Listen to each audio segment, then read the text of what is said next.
Thank you so very much. Shall we kindly take our seats as we begin this all-important event with prayers. So may I, with the permission of His Excellency, invite the Secretary of Jamaat Nasrul Islam, Gombe State, and Honorable Mishak Auduloko to please lead us in the opening prayers. The JNI Secretary and Mr. Meshak Auduloko to please lead us in the opening prayers.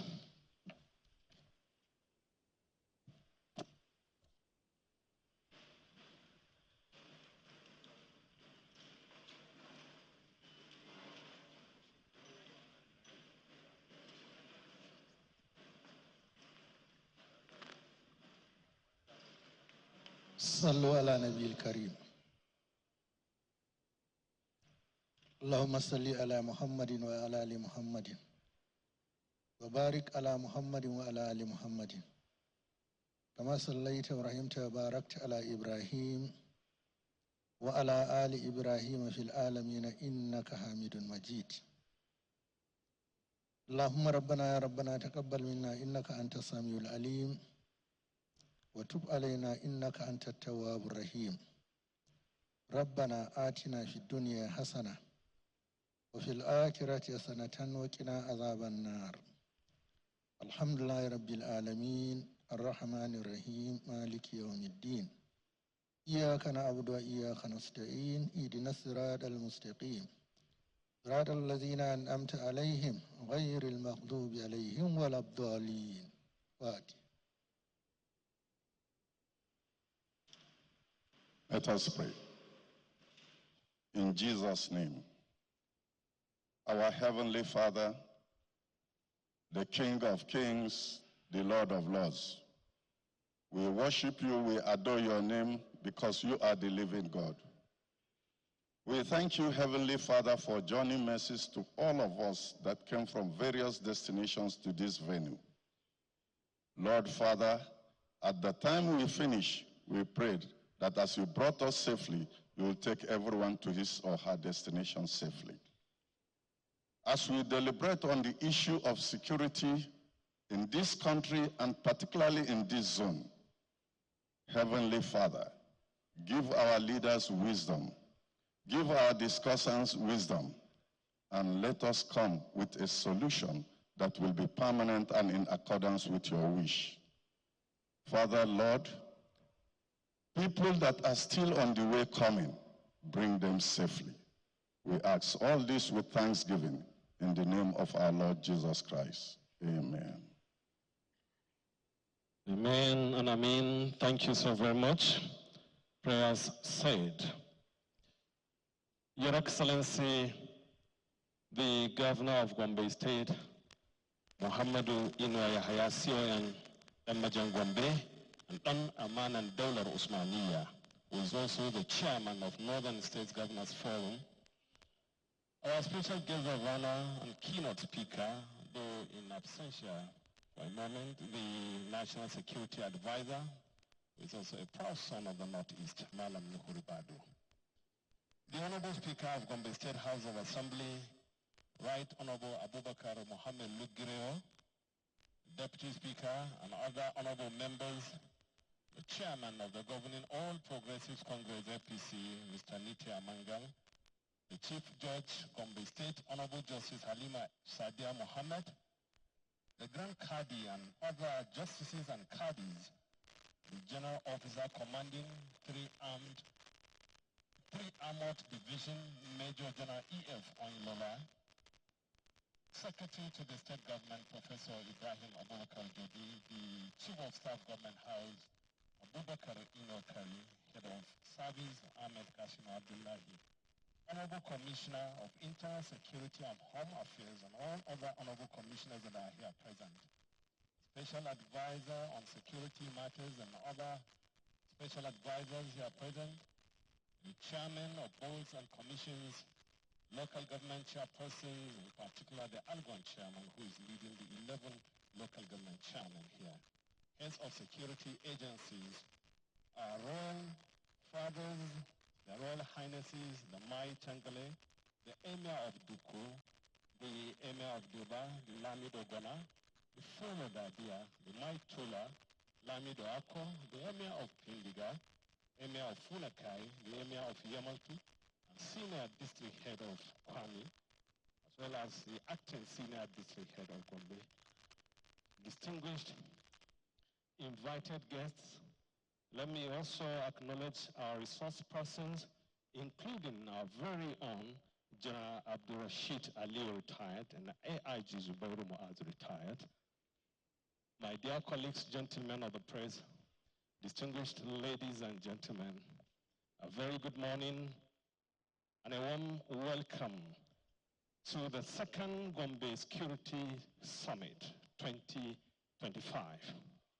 Your Excellency, distinguished guests, ladies and gentlemen, we are gathered here today under a collective commitment to addressing one of the most pressing challenges of our time, ensuring the safety and security of Gombe State, the Northeast, and our great nation, Nigeria. The theme of this year's summit towards building a safer and more secure Gombe, addressing insecurity through collective action, speaks to the urgency of coming together as one, that is government, security agencies, traditional institutions, civil society, the media, and the private sector to work together in finding sustainable solutions to the challenges of insecurity that threaten the peace of our communities.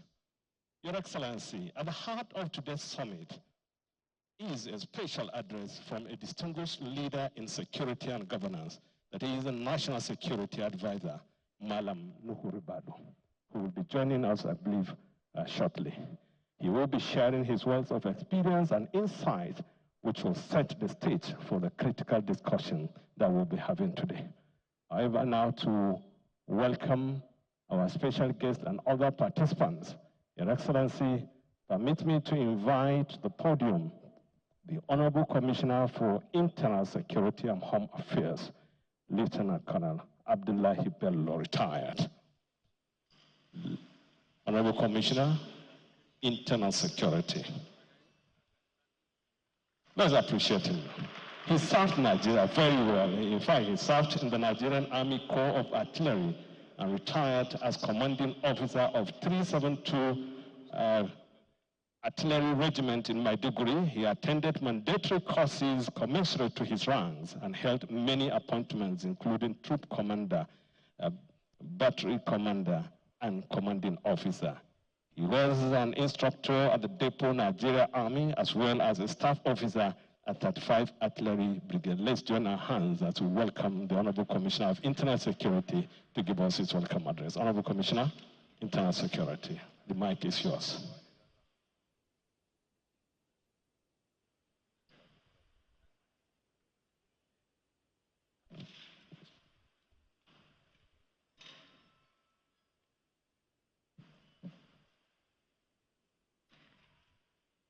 Your Excellency, Muhammadu Inuyaha, CON, Amajan Gombe, and Chairman, Northern Governors Forum.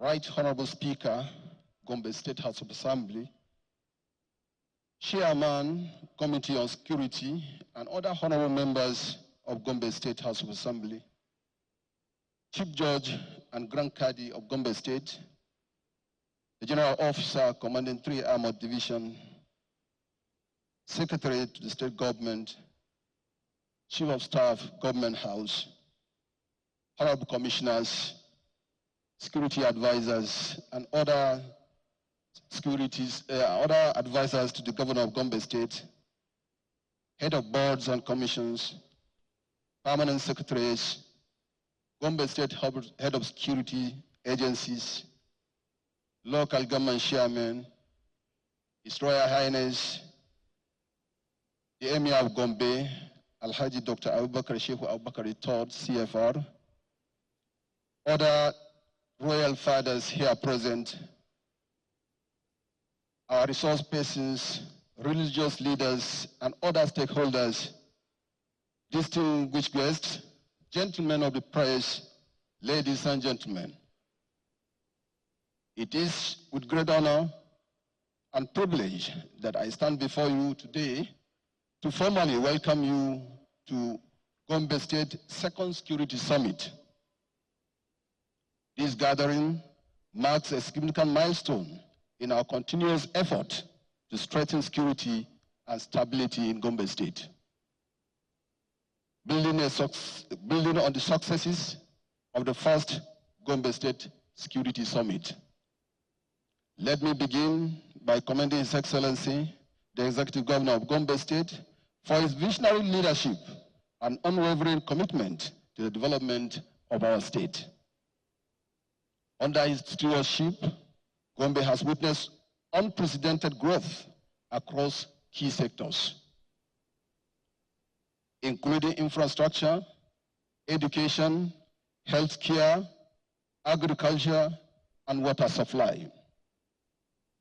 This administration has also been at the forefront of ensuring peace and security in Gombe State, recognizing that progress and development can only thrive in an atmosphere of peace and harmony. This summit is particularly timely as its response to the ongoing discourse on emerging security challenges threatening our communities. From banditry to Boko Haram, climate change to drug abuse. The presence of highly esteemed speakers, including our keynote speaker, the National Security Advisor, Mala Nuhu Ribadu MNI, underscores the critical importance of the topics under discussions. I have no doubt that their wealth of knowledge and experience will enrich our understanding of local, national, and international security realities. To our participants from near and far, this summit is a unique opportunity to learn, exchange ideas, and enhance our skills for better security coordination and management. I urge us all to pay keen attention, engage actively, and make most of this summit. The insights you gain here must be translated into practical solutions that will benefit our people. Once again, I thank His Excellency for approving and convening this summit. I welcome all our invited guests to this very important event and wish us a fruitful deliberations. Thank you and God bless.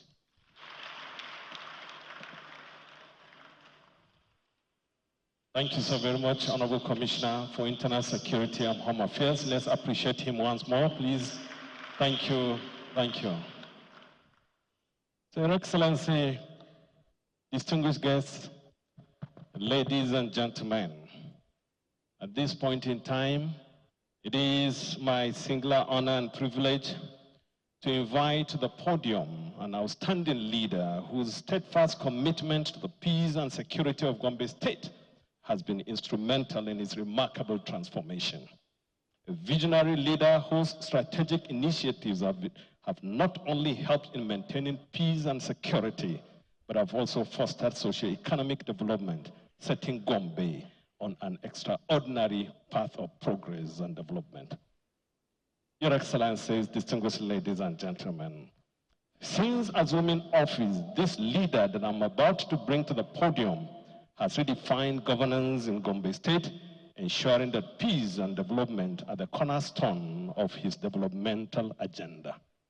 His leadership has been recognized both nationally and internationally, earning him accolades such as Peace and Security Ambassador, Security Role Model Governor of the Year, and the Best Security Conscious State Governor Award by People's Security Monitor and Africa Security Watch, respectively.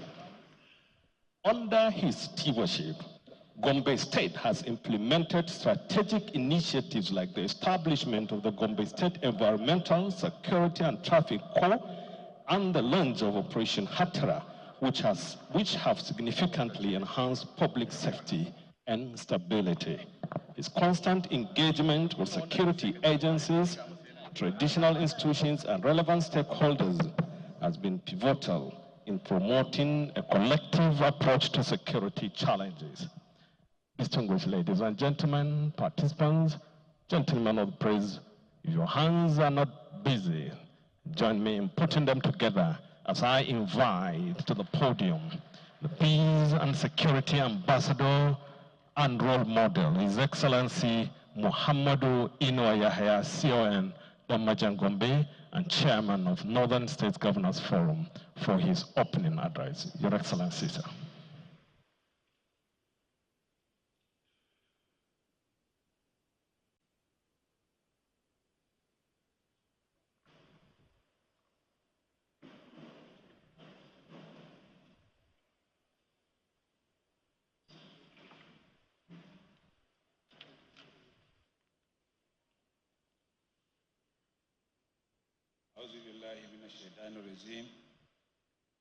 Bismillahirrahmanirrahim.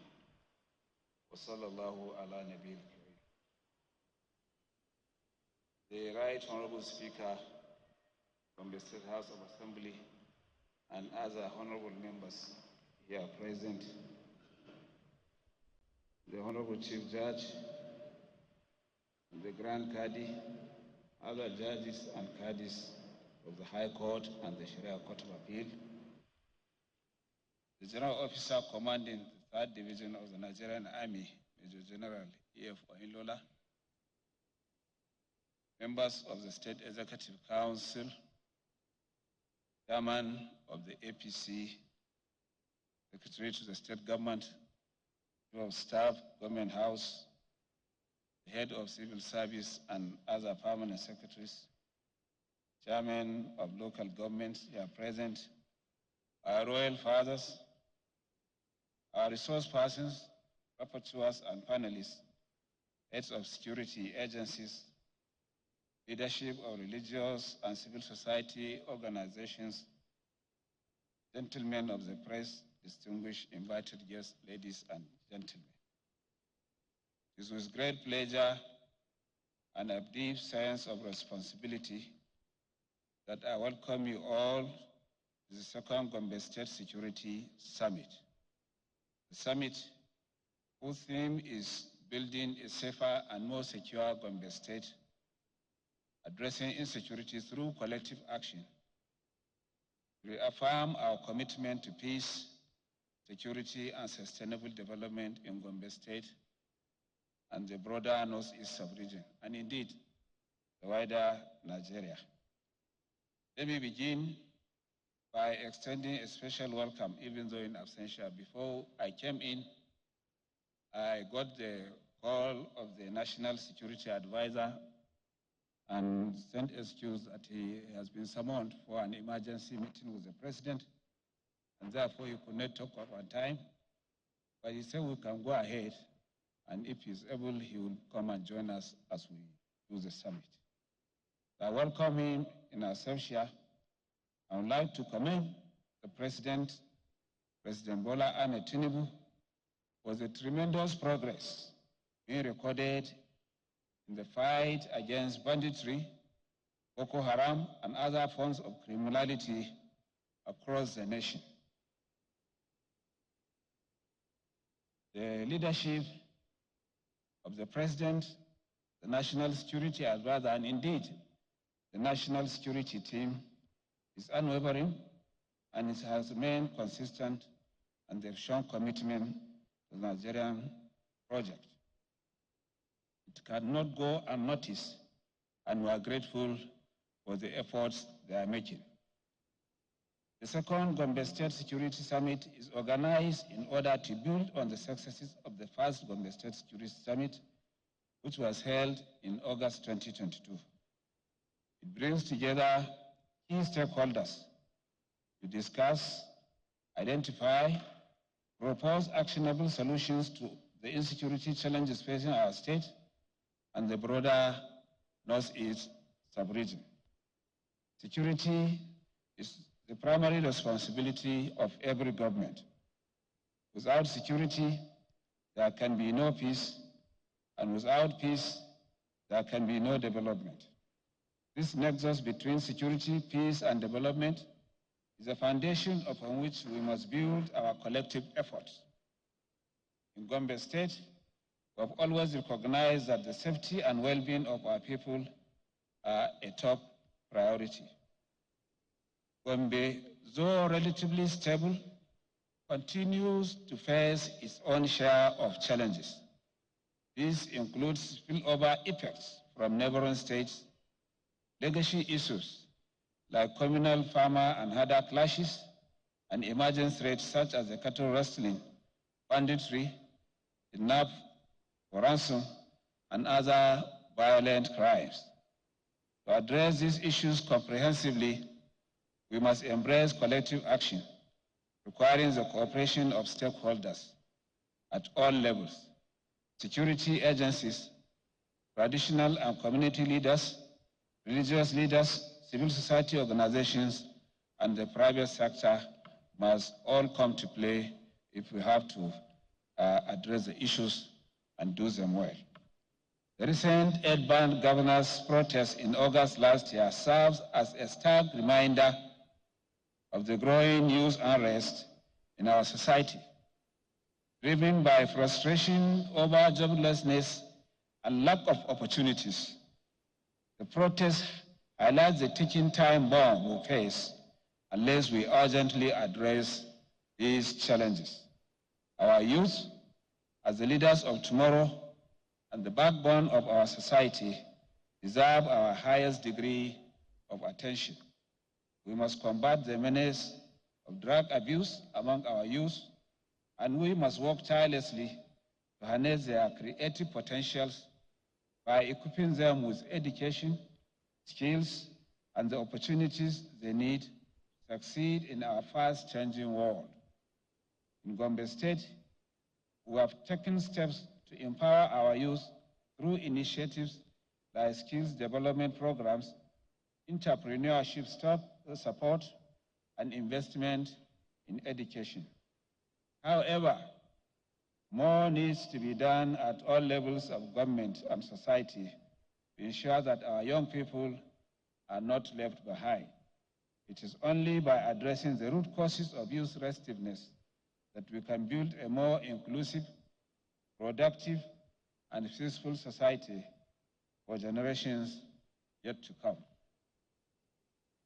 Over the past 6 years, this administration adopted a holistic approach tackling insecurity through the 3 pillars of defense, development, and dialogue.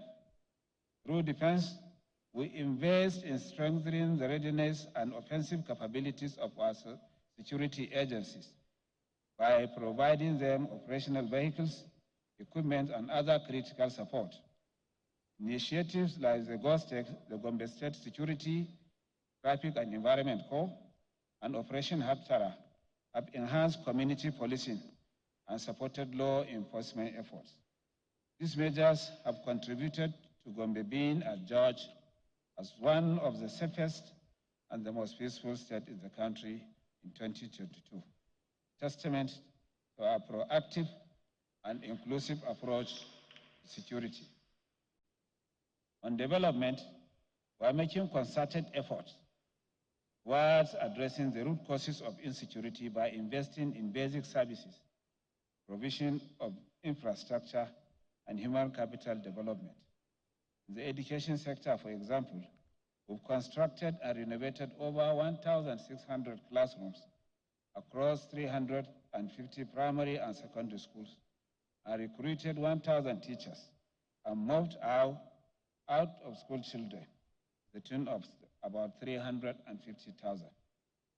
But we have not yet reached the destination, because by my assessment and by the assessment of UNICEF, as far back as 2019, there were about 550,000 out of school children in Gombe.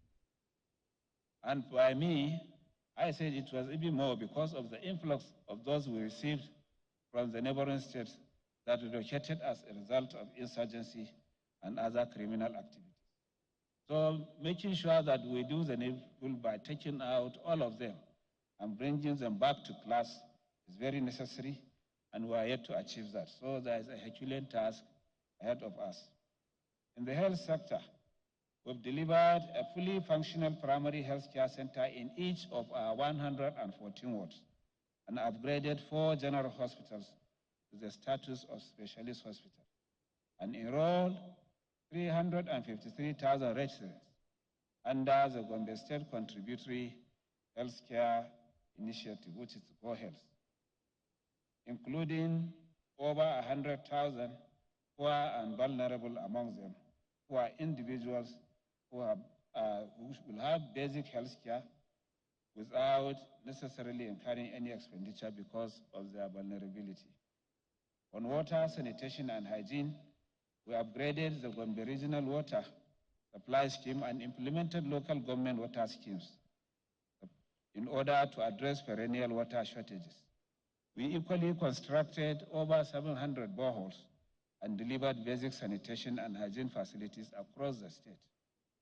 All these interventions are geared towards tackling the root causes of underdevelopment, poverty, literacy, and deprivation, which provide the fertile ground for crimes and criminality to fester.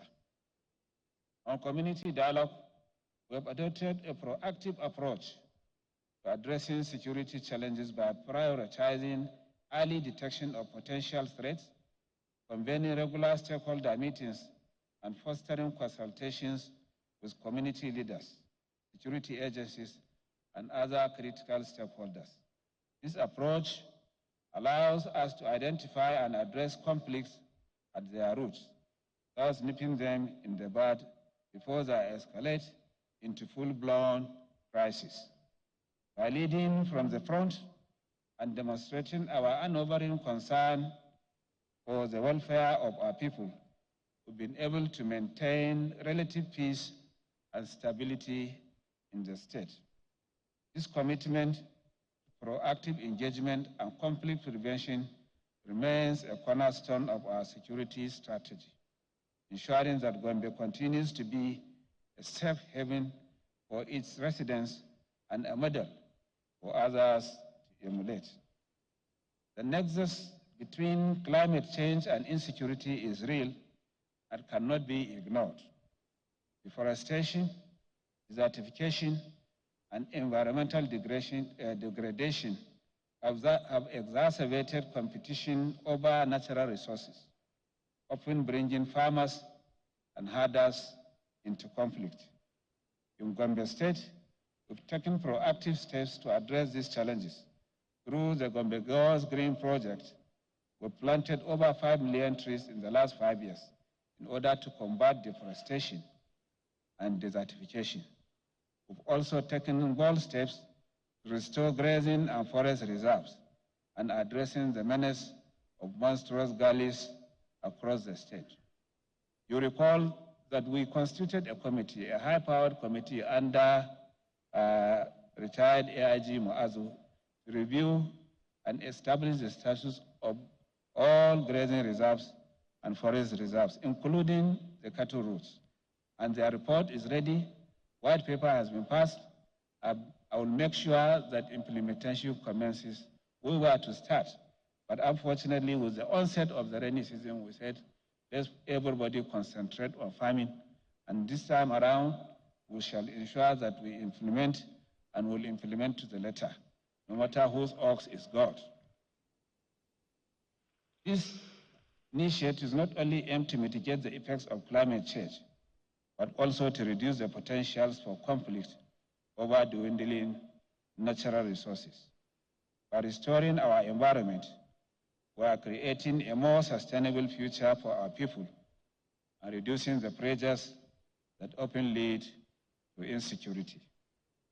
Success we have achieved in Gombe State would not have been possible without the cooperation of our security agencies, like the police, the military, the Department of State Security Services, Civil Defense, the NDLEA, and other security-related agencies and stakeholders, especially our own, the Gombe State Security, Environment, and Traffic Corps, and the Operation Hatra as well. I commend them for their dedication and pay special tributes to the brave men and women of our armed forces who have paid the supreme price in defense of our fatherland. As part of our ongoing efforts to enhance security in Gombe State, I am pleased to announce the donation of additional operational vehicles to all the agencies, totaling 50 in number. We shall do that today before we conclude. This gesture is aimed at bolstering their capacity to combat crime, ensure peace, and maintain stability across our communities. Also demonstrates our unwavering commitment to providing our security agencies with the resources they need in order to discharge their responsibilities effectively. As I urge the recipients of these vehicles to make good use of them and continue giving their all towards building a safer and more secure Gombe State. Together, we can achieve our shared goal of peace and prosperity for all. We expect this summit to produce concrete recommendations and strategies for enhancing security coordination in Gombe State.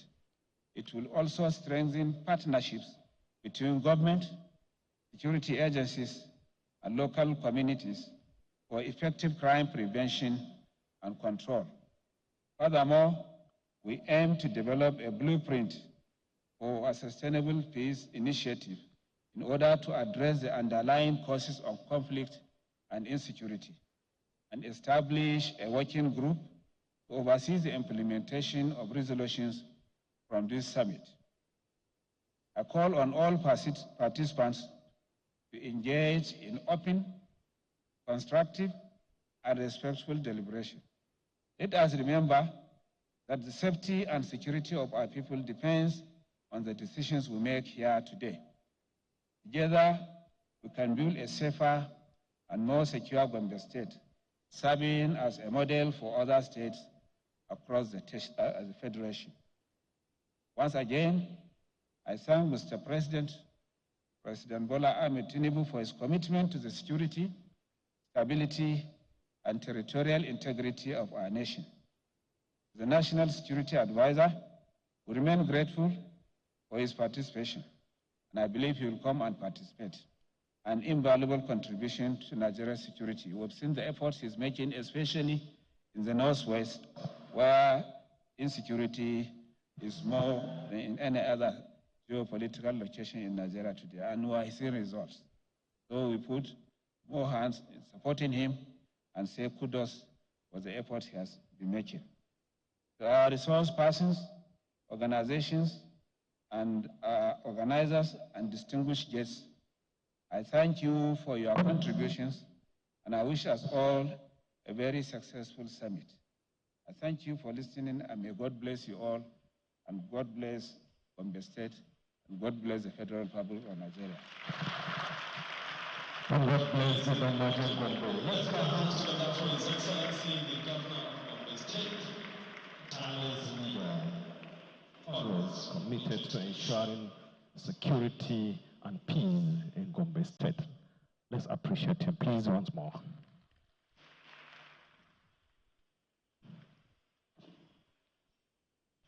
So, Your Excellency, distinguished guests, distinguished ladies and gentlemen, at this point in time, we would want you to explore some of these strides, especially as regards the effort to ensure peace, security, and stability in Gombe State. His Excellency has spoken especially on the efforts by his administration to ensure a safer Gombe. But let's watch the short documentary that will highlight some of the strides and the engagements of His Excellency as regards this subject matter. The documentary, please. Sit back, relax, and enjoy it. It's just a short one. Thank you.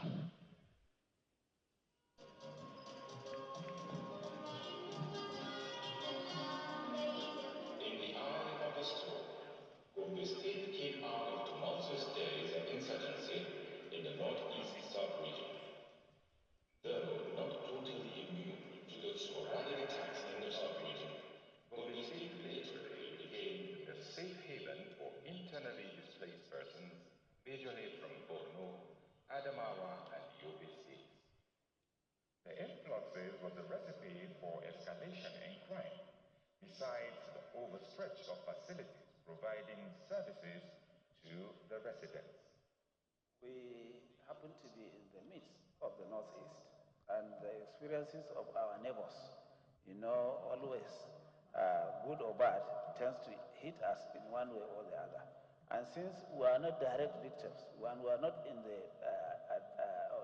battle lines, at least we have more peace and we have more time, to plan on our safety and security. The state government has taken it on itself to continue to improve these people. We interviewed them and they are very happy. They don't even look like IDPs, thanks to the state government. With relative peace in Gombe State, the attention of the government turns to management of the IDPs to prevent hoodlums from taking advantage of the hungry and traumatized visitors for mischievous purposes. The Inua Yahaya administration provided succor instead to give them a sense of belonging. The style by Gombe State is to integrate displaced individuals, to make them feel part of the community, and that is what we have done. Of course, we want to recommend the kind of arrangement here in Gombe to other places that suffer the same fate. The best thing to do is not to put people in camps, is to allow them fit into the society, mix up with the people and integrate faster. It's faster this way, and by that integration, the state tends to at least benefit from whatever that are there that will be coming to them through government and other efforts. Besides emergent security challenges like the Boko Haram insurgency, Gombe State has been grappling with recurring conflict between herders and farmers, with bloody clashes mostly during harvest time and pockets of skirmishes due to encroachment on cattle routes and destruction of crops by herders. His Excellency has a wider vision of what is happening in Gombe State. He knows the state very, very well. And before my coming into office, I met a committee that to oversee the affairs of harvest for farmers, and that used to be the period for these clashes. For 2 years now, that committee has been doing everything possible to ensuring that there is peace, there is understanding between herders and farmers, both at planting and at harvest seasons. So we try to work with them, and the committee appears where there is any problem. We know the importance of farming, and then the cultural too, in agriculture, which is the mainstay of the economy of people of Gombe State. So the governor has set the back of his mind by establishing this committee, so that it can restore the past glory of agriculture taking its rightful place. Amma yanzu gwamnati zai dauki abun da seti za a yi jara, kuma in aka jara makiyaya za su ji daɗi, makiyaya da manoma za su zauna zaman lafiya. By the harvest time of 2019, a pragmatic approach by the Inua Yahaya administration halted the farmer-herders clash. To provide permanent solution to the perennial issue, Governor Inua Yahaya set up a high-powered committee to bring sanity into grazing and farming activities. A committee was set up under the Commissioner of Agric, who, of course, work together throughout the state to ensure that there is harmony between the herder and the farmer. That helped in solving the problem that may have generated into rustling. The menace of youth restiveness, known as the Kalari Boys in Gombe, was another challenge staring security agencies and the government in the face. Those youths that are engaging in this kind of behavior have some people from the political class that are supporting them or who serve as their shield. But with the coming of this administration, how do you see something like that? In 2019, Inua Yahaya, the fourth democratically elected governor of Gombe State, with the understanding that security of lives and property is one of the primary responsibilities of government, developed a comprehensive security blueprint for Gombe State, turning the state into a model of meticulously designed security architecture. What we focused was, if we want to be seen to be serious, security must be taken with all seriousness, and that is where we are. Today, you can sleep. The Security Council meeting comes every month. We conduct that one. That helps to bring in the ideas from various values. The Gombe State Ministry of Internal Security was established by the Inua Yahaya administration. Through its robust operations, intelligence gathering, ethical reorientation, and enforcement of laws, the ministry has seen incremental gains in bringing down the tide of crime in Gombe State homeland. In providing security in Gombe State, we have the citizens of Gombe State. I would always mention this, that these are people who are cooperating with the security agencies. And we get information from them. They support us. They agree and accept that, yes, they needed the security agencies to discharge their own responsibilities. And therefore, you find out that that cordial relationship between the citizens of Gombe State and the security agencies in the state is very, very cordial. Gombe has been so privileged that most of these issues of insecurity are not too prevalent in Gombe. And I also want to thank the governor, His Excellency Inua Yahaya. He's doing his best, but like you know, one person cannot do all the job. Everybody knows that road networks and the street lights helps. And we are getting all these things in Gombe. Yesterday I was in Tumbre. I was surprised because it has been more than a month I've not gone down to Tumbre. When I went there yesterday, I was surprised. In fact, I really praise our governor. I am happy with him because he's doing the road work. We have new roads in Tumbre, which no other governor has done. To add another vital security layer to the existing architecture, a special purpose outfit called Operation Hattara, Hattara loosely translated means vigilance, was established and sufficiently equipped. The outfit, which was officially commissioned by then Inspector General of Police Al-Kali Baba, is a well-equipped joint task force of all security outfits in the state. Close. I hereby commission these patrol vehicles.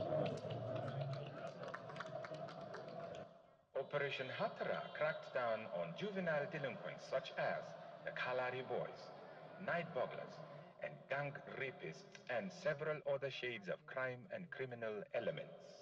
The executive governor, Governor Inuaya, in his wisdom, he decided to create this Operation Hattara.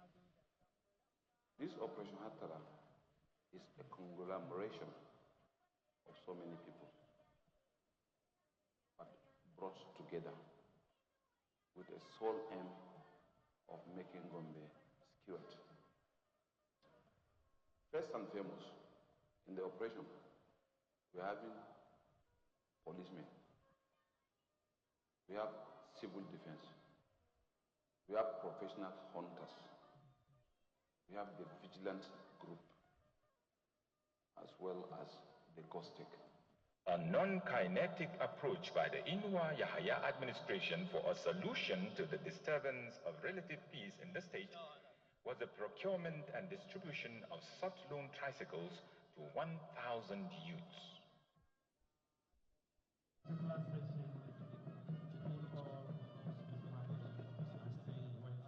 Another layer of security added by Governor Inua Yahaya was the establishment of the Gombe Security, Traffic and Environmental Corps, GOSTEC, serving both as employment opportunities to redirect the energies of the teeming unemployed youth and a means of upscaling security and orderliness within Gombe State homeland. In 2022, an extraordinary gathering of security experts and critical stakeholders was convened to underscore Governor Inua Yahaya's dogged leadership even in the face of daunting situations. Two events come to mind. The first was the October 2020 End SARS protest, where Inwa Yahaya sought creative and amiable ways of engaging with critical stakeholders to forestall escalation of violence as witnessed in other states in the country. A second challenging development of national scope was the August 1st protests in 2024. In the build-up to August 1st, Inua Yahaya met with traditional leaders, clerics, civil groups, and student bodies who committed to dialogue and constructive engagement in addressing the harsh economic realities of the time. However, some unscrupulous elements hijacked the protest, which began peacefully and turned it into an opportunity for breaking and looting of government and private properties. In collaboration with security operatives, order was quickly restored as Inua Yahaya inspired the business community to launch a dramatic comeback when he visited the Gombe main market.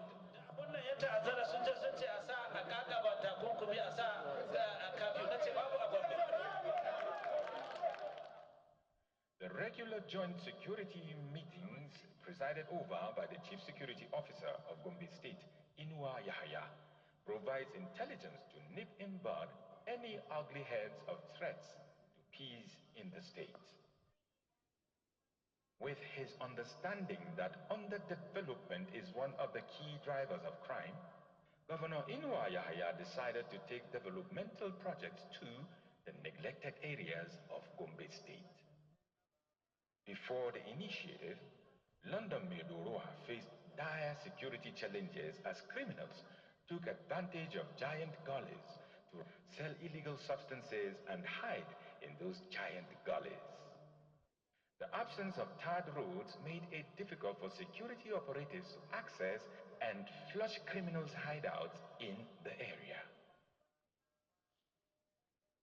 As part of his Network 1100 and Township Roads projects, Governor Inua Yahaya built roads and bridges in London Medoroa, transforming slums into urban settlements. In partnerships with the World Bank's Agroclimatic Resilience in Semi-Arid Landscapes, ACRISOL, concrete structures were built to control the giant gullies that wasted the entire community. The show of Ogbomoso commended Gombe State's peaceful ambience. When I was coming, people were telling me, what are you going to do in Gombe? And I said, I'm going to see the sons and daughters of Ogbomoso in Gombe. They said I should be careful though. Why Gombe? And I've spoken extensively to the Oba of Yoruba here in Gombe, and he told me explicitly, Gombe is one of the most peaceful states you can come. The Shah of Ogbomoso and his delegation on a visit to Gombe State in order to reaffirm the enduring bond of friendship that have existed between the Raw people, especially from the Ogbomoso Kingdom and the people of Gombe State over a century. There is virtually no tribe of Nigeria that is not found in Gombe. We've been living happily with them, and in the true spirit of Nigeria, we are one big family, sharing maybe different rooms in one compound with different mothers, but we believe we have one father, which is Nigeria. We are one Nigeria. So you are coming home. KBSC Gombe is your home, and that you have confirmed with the reception and the numbers of people you saw living together, cohabitating in one environment for centuries, and are doing well. We are proud to say that if all the remaining states of Nigeria would be like Gombe, Nigeria would have been a different country. His Excellency has invited us, he has shown us love, he is ready to work with us, and we are also ready to work with him. The Conference of State Directors of Security, which held in Gombe State, commended the extraordinary peace and security enjoyed in Gombe State. I want also to thank His Excellency for accepting our advices and bringing the service to what it is today, because I believe sharing of information, I know that governor or the government of Gombe State has confidence in the service, and I pray that to continue to give them confidence. The security agencies in the Gombe State altogether, we have been working like a family. There has been a successful, continuous working relationship with everybody. All the security agencies in the state, the cooperation and the collaboration are together, the synergy has made the state to be what we are today. So our relationship with the security agencies has been very robust. And as usual, we encourage our locals, especially the traditional leadership, in conjunction with the local vigilantes and hunters, to manage internally their issues as we relate, so that between the state and the local governments and the people, at least there is a sort of a mechanism of checks and balance in order to ensure safety and security of lives and property. The results in Gombe, I think, are working, and we're happy that at least comparatively, Gombe is by far safer and better than so many states. Thank God for that, and we thank all the security agencies and the collaborative support that we get from the people. August visitors such as the Sultan of Sokoto, high-ranking military and police officers have lavished commendations on Inuwa Yahaya's proactive measures in keeping the state secure. Gombe State has since become the center of attraction when it comes to hosting national events like the Pharmaceutical Council of Nigeria's annual conference. The success story of Governor Muhammadu Inuwa Yahaya's administration in provision of security culminates in a series of local and international awards on the governor. The African Security Watch nominated the Gombe State Governor, Muhammadu Inuwa Yahaya, for the prestigious Best Security Conscious State Governor Award. This international organization is dedicated to raising security awareness and addressing current security challenges across Africa. Gombe State Governor Muhammad Inuwa Yahaya has emerged as the People's Security Monitor 2024 Security Role Model Governor of the Year.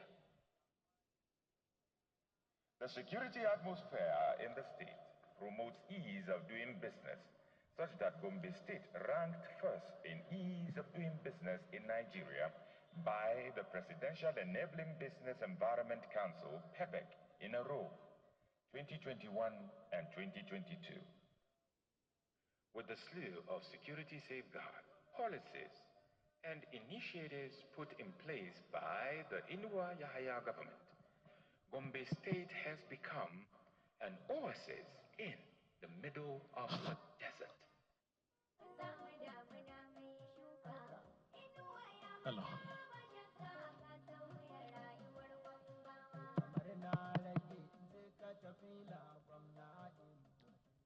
Your Excellency, distinguished ladies and gentlemen, let's put our hands together for His Excellency for all the efforts he has been making to ensure that we sleep with our two eyes closed. Thank you so very much. This is just a tip of the iceberg. Your Excellency, distinguished ladies and gentlemen, for the GOC, I say you have come, you have seen. I don't know whether you have conquered. When you make your comments, that is when we will understand your own impression about Gombe State and about His Excellency's efforts. So, Your Excellency, permit me at this point in time to invite Major General Folusho Oinlola, who is currently serving as the General Officer commanding GOC of the 3 Armored Division of the Nigerian Army and Commander of Operation Safe Haven.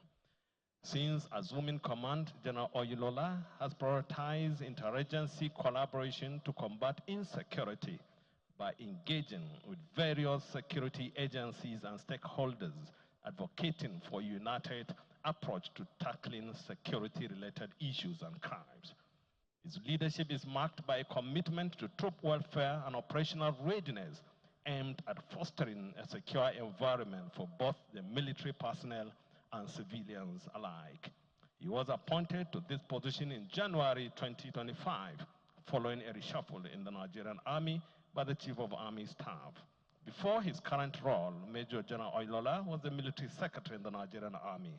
His appointment as GOC 3 Division reflects a strategic move aimed at enhancing operational effectiveness and addressing emerging security challenges in Nigeria, particularly in Plateau, Bauchi, Gombe, Adamawa, and Taraba states. Your Excellency, today he is here with us, and it is my honor to invite Major General Folusho Oilola to give his goodwill message on this very important occasion. General, sir.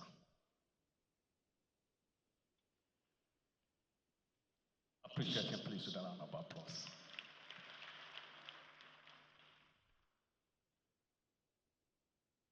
Your Excellency, the Executive Governor of Gombe State, Dr. Muhammad Inuwa Yahaya, distinguished guests, ladies and gentlemen, good afternoon.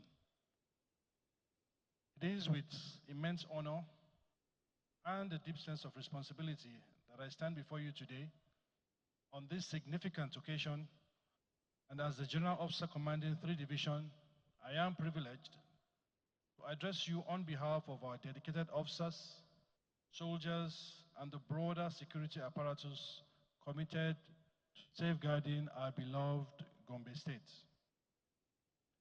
We gather here under the theme towards building a safer and more secure Gombe, addressing insecurity through collective action. This theme underscores the urgent need for collaboration among all stakeholders, government agencies, civil society, traditional institutions, and the community at large. Insecurity remains a pressing challenge in Gombe State, threatening our development aspirations and the peace essential for a thriving society. The time has come, therefore, for us to unite, share knowledge, and devise actionable strategies to confront and overcome these challenges.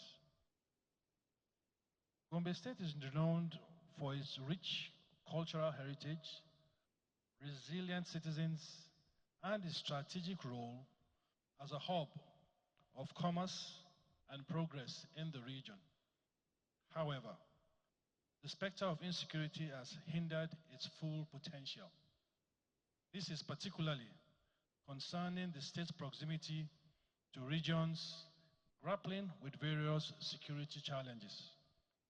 Armed conflicts, banditry, and other forms of violence have disrupted lives and livelihoods. Yet, we are not here to dwell on despair, but to inspire hope and action. Despite these challenges, Gombe State remains one of the most peaceful states in Nigeria. This peace is not accidental, but the result of deliberate efforts and the implementation of people-centric policies that encourage stakeholder participation in securing lives and property. I commend His Excellency, the Executive Governor, for his unwavering support to security agencies and for initiating this laudable summit. Let us acknowledge His Excellency's efforts with a resounding round of applause. It is heartening to see such a distinguished gathering today, as your presence reflects a shared commitment to addressing our security challenges. Each of you brings unique insights and experiences that will enrich our discussions. Combating insecurity is not a task that can be undertaken alone. It demands our united efforts. our security agencies must work together in harmony, as this is the only way to succeed in this very crucial mission. I firmly believe that the success of one agency is a victory for all of us. It is therefore essential that we put aside any rivalries between the security agencies and focus on jointly forging a path forward. Together, we can fulfill our shared responsibility of creating a safer and more secure Gombe State in particular, and Nigeria at large.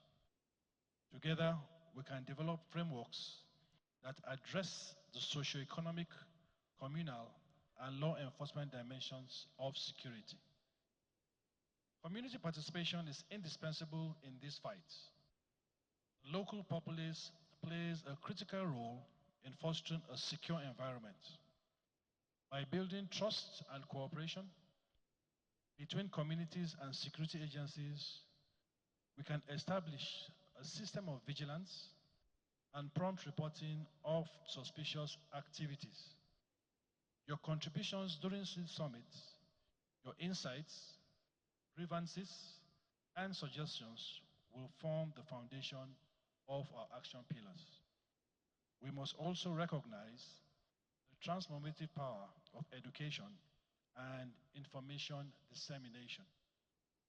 Empowering our youth through education equips them with the tools to succeed and shields them from the lure of criminality. Schools, universities, and religious institutions must serve as platforms for promoting peace and security. The narrative of Gombe State must shift from fear to resilience and hope, and indeed, this is already being achieved.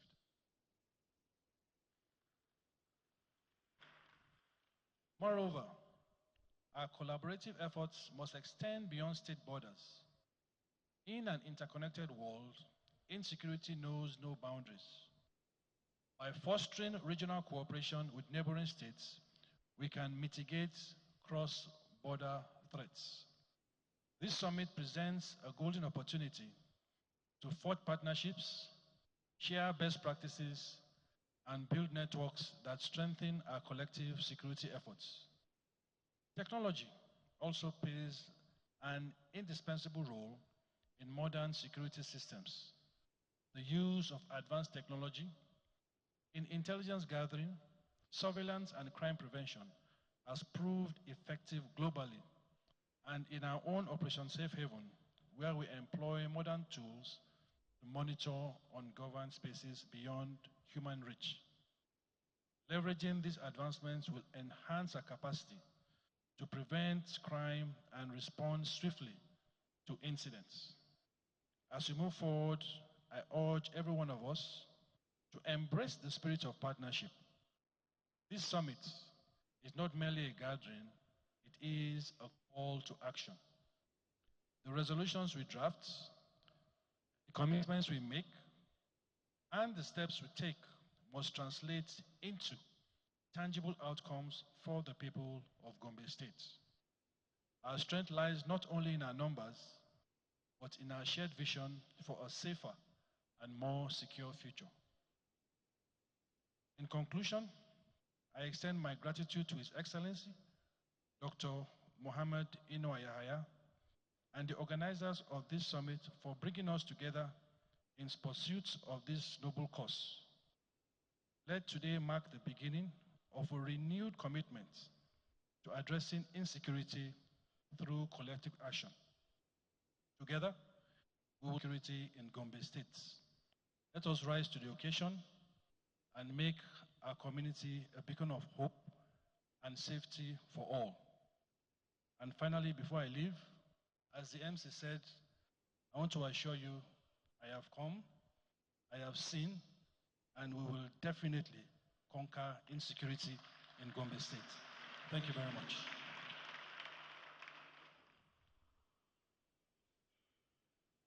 Thank you so very much. Let's put our hands together once more for Major General E.F. Oinlola. Thank you for those words of commendations, those words of assurances. He has come, he has seen, and he is determined to conquer terrorists, bandits, and all criminal elements. Thank you so very much, the Nigerian Army in general. So, Your Excellency, distinguished ladies and gentlemen, we've listened to an Army general, and next one we are bringing to the podium. It's also an Army general, a retired one. So, Your Excellency, it is with great honor and privilege that I welcome to the podium a distinguished officer with an outstanding career in the Nigerian Army and a wealth of experience in military intelligence, security operations, and international diplomacy. He hails from Gombe State, Nigeria. He is a highly accomplished officer who dedicated his life to the service of his country and its security, culminating in his promotion to the rank of a Major General in the Nigerian Army. Your Excellency, distinguished ladies and gentlemen, throughout his career, he has demonstrated exceptional leadership, expertise, and dedication, especially in the areas of intelligence, military strategy, and security management. His education spans both military and civilian disciplines. He holds several advanced degrees, including a master's in strategic management and policy studies, a master's in international affairs and diplomacy, and a master's in public administration. His military training includes specialized courses both in Nigeria and abroad, such as the Command and General Staff course in the United States and the National Defense course in Egypt. His academic and professional achievements have been complemented by his service on various international peacekeeping missions, including the United Nations operation in Somalia, where he served as Battalion Intelligence Officer and Battalion Operations Officer. His postings have seen him in key leadership roles, from serving as Chief Security Officer to the Chief of Defense Staff and later to the Head of State, and to his service as the Director of Intelligence and Security at the Defense Headquarters. He has also commanded several major military formations, including the 116 Strategic Intelligence Group and the 1st Division Intelligence Group. His leadership and expertise have been pivotal in shaping Nigeria's national security framework, particularly in the areas of counterterrorism, military intelligence, and strategic defense operation. He is a man of deep commitment to national and international peace. Your Excellency, distinguished ladies and gentlemen, please join me to welcome Major General Abdurrashid Mohammed Ali, retired, who is going to be presenting an address on this very important event.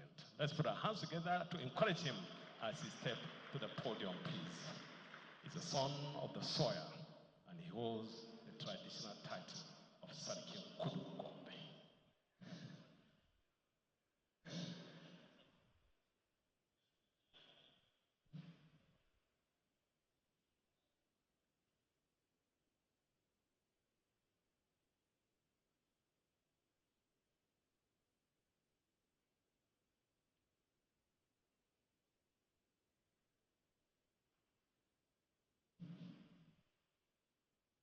Your Excellency Ahmed Ino Yahya, CON, Amajan Gombe.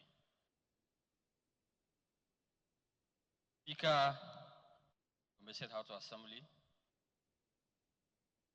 permit me to stand on existing protocol.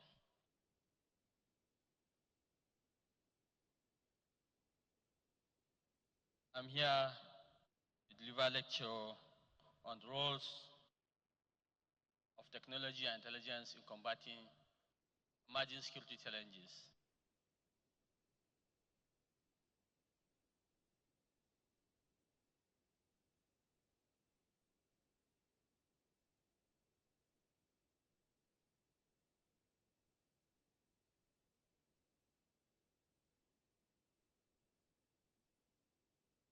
Your Excellency, traditionally, the state has monopoly of use of violence within its own territory.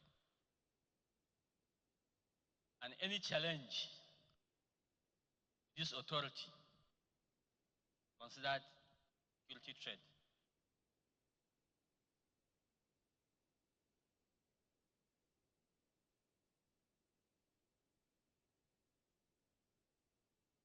Before the Cold War,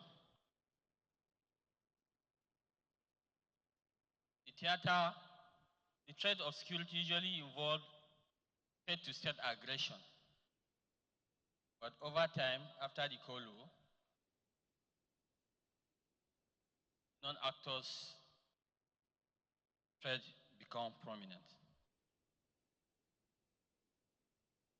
After World War II, threat of the state security become pronounced in the forms of insurgency and civil war.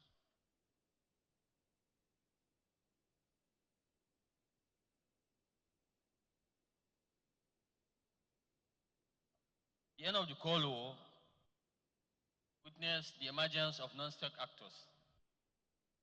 The tool of non-state actors gradually become more rare that become a threat to global security.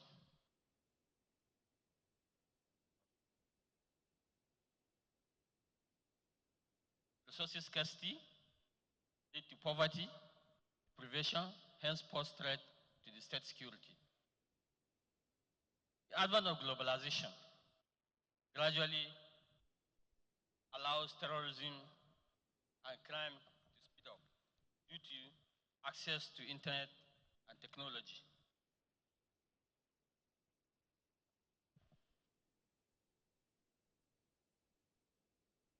Terrorism, the deliberate creation or exploitation of fear at bringing about political change.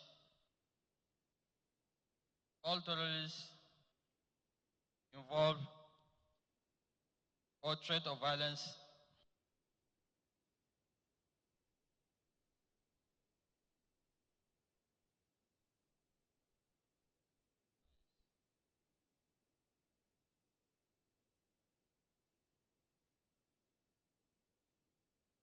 the actions use of technology and intelligence provide warning and imminent threats. Intelligence provides timely process and analyze information to decision makers, while technology provides means of collecting information, communication, and prompt response to the threat. This brings me to the purpose of this presentation, therefore, is to examine the role technology and intelligence in combating emerging security challenges.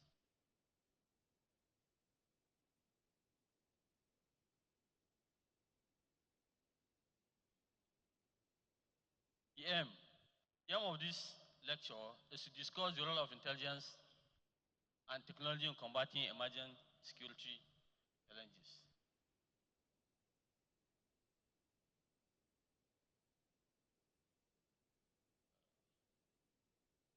In doing that, I'll cover the following scope. I'll give the definition of some variable terms used. I'll look at the nature and trends of current emerging threats. We'll look at the disturbing emerging security challenges, the roles of intelligence in combating security challenges, the roles of technology in combating security challenges. Then we'll look at the roles of technology in combating security challenges in Gombe State. Then I'll conclude. Now, what are the definitions? Your Excellency, in every paper, definitions varies. The nature of language and the society give definition to various variables independently.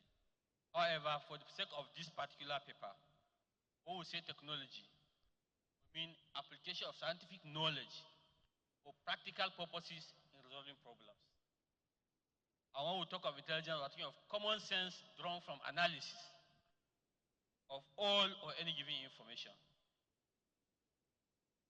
And when we talk about emerging security challenges, we're talking of upcoming or anticipated problems that will affect the lives of citizens negatively.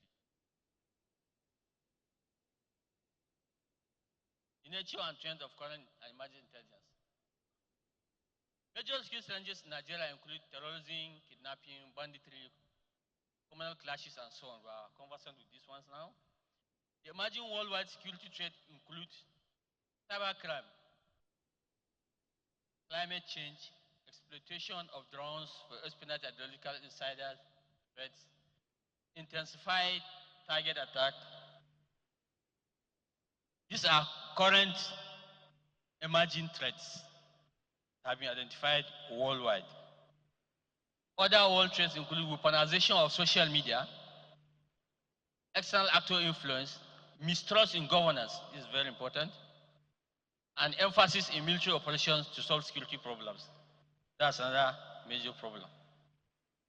The nature and trends of current and emerging security threats to cover the existence of Nigeria emanates from internal, external, or both. Let's look at the internal threats. Risk posed to the critical access to resources and information by in-house group. These are people living within the house, within Nigeria, presenting problems to the nation. Nigerian internal threats to national security are more overwhelming than the external. Notable threats include communal, ethno-religious crises, human trafficking, kidnapping, disputes, political and electoral violence. Others are unemployment, robbery, and so on. These are common problems we're all aware of. Let's look at the external threats. External threats are broader. They are broad level of risk, vulnerable that gain entrance into an environment from outside. Mostly they are not from inside. They are activities from other parts of the country that cause problem for another country.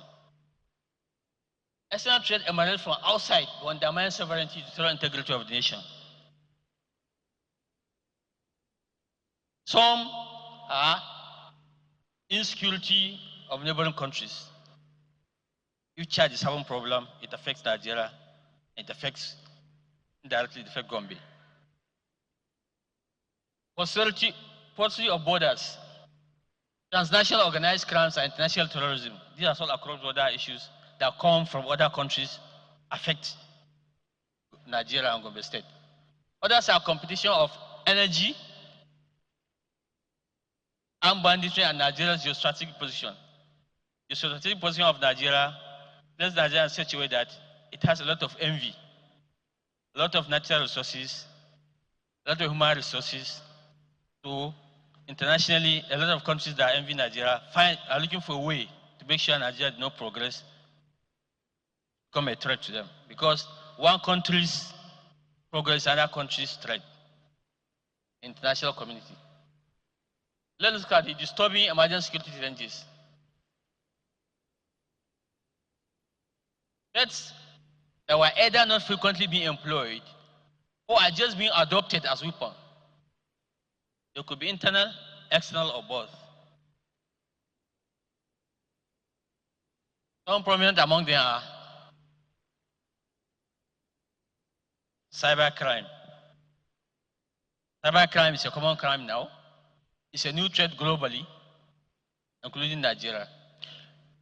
It's usually caused by hackers, people that are trained, instead of to apply their knowledge positively, they apply it negatively in order to gain. They gain access into your system, networks, website illegally. They take whatever they want to take, data or information, and use it against you.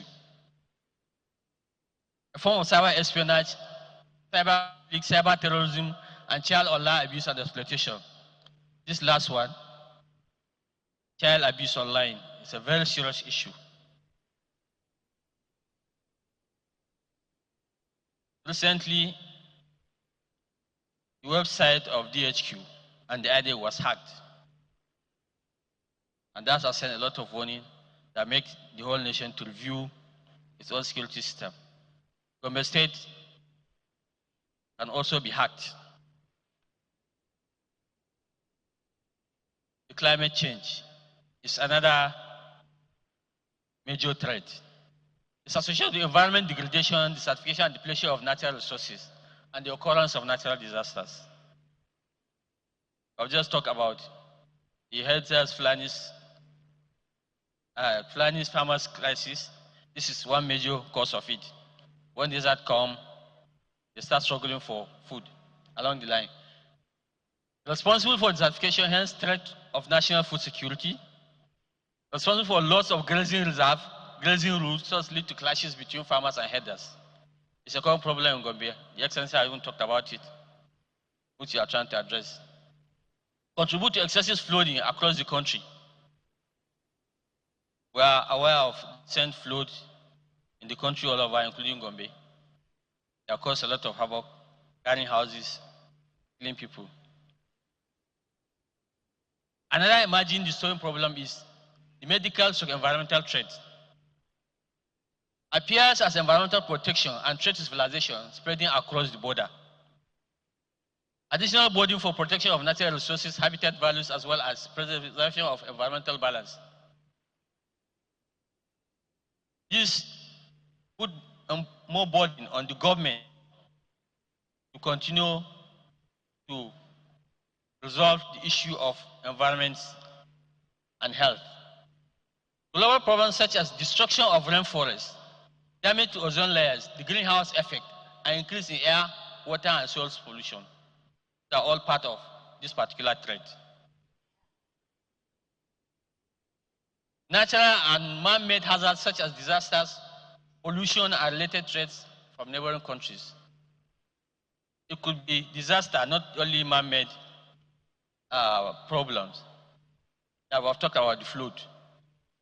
Environmental issues has indirect impact on appearance and spreading of endemics and injections. Once the weather, the environment is bad, you have a lot of diseases coming up. Issue of Ebola, issue of COVID, they are all caused by environmental problems. Let's look at the next one. Exploitation of drones as weapons. Employment of drones in battlefield is all known. We use it to shut down, they carry weapons to shoot people. However, recently the use of drones in espionage and data theft. There are machines flying, but from up, they have access to your system. You don't even know. As we're sitting down here, a drone can be outside, accessing the systems or your phone sitting down here, taking information out of it, taking your account number to go and your password. So drones are now being used for that. Unlike before, that they have to enter hacking physically, now they don't come close to you. Drone will be flying to this, and one of the major recent problems. Employment of drones in cyber attack, target recognition, surveillance, mobile jammer, and predictive autonomous cyber espionage. They will be flying here, they will jam all our handsets. You cannot be able to communicate. If they want to come and attack you now, a physical attack, you jam all handsets, you jam all communications, you won't know what is happening, you just be rushing to attack you. Drones are now doing that. Before now, you need to put jammer physically, but now the use of drones. Facilitate data transmission from targeted facility to reviewing point without being detected. Somebody will be inside here, stealing the data, but he don't need to take it out physically because he'll be checked at the door. But all you need to do, there's a drone outside flying. You just be releasing the information, the drone will be taking it out. I always search if I will find anything on him.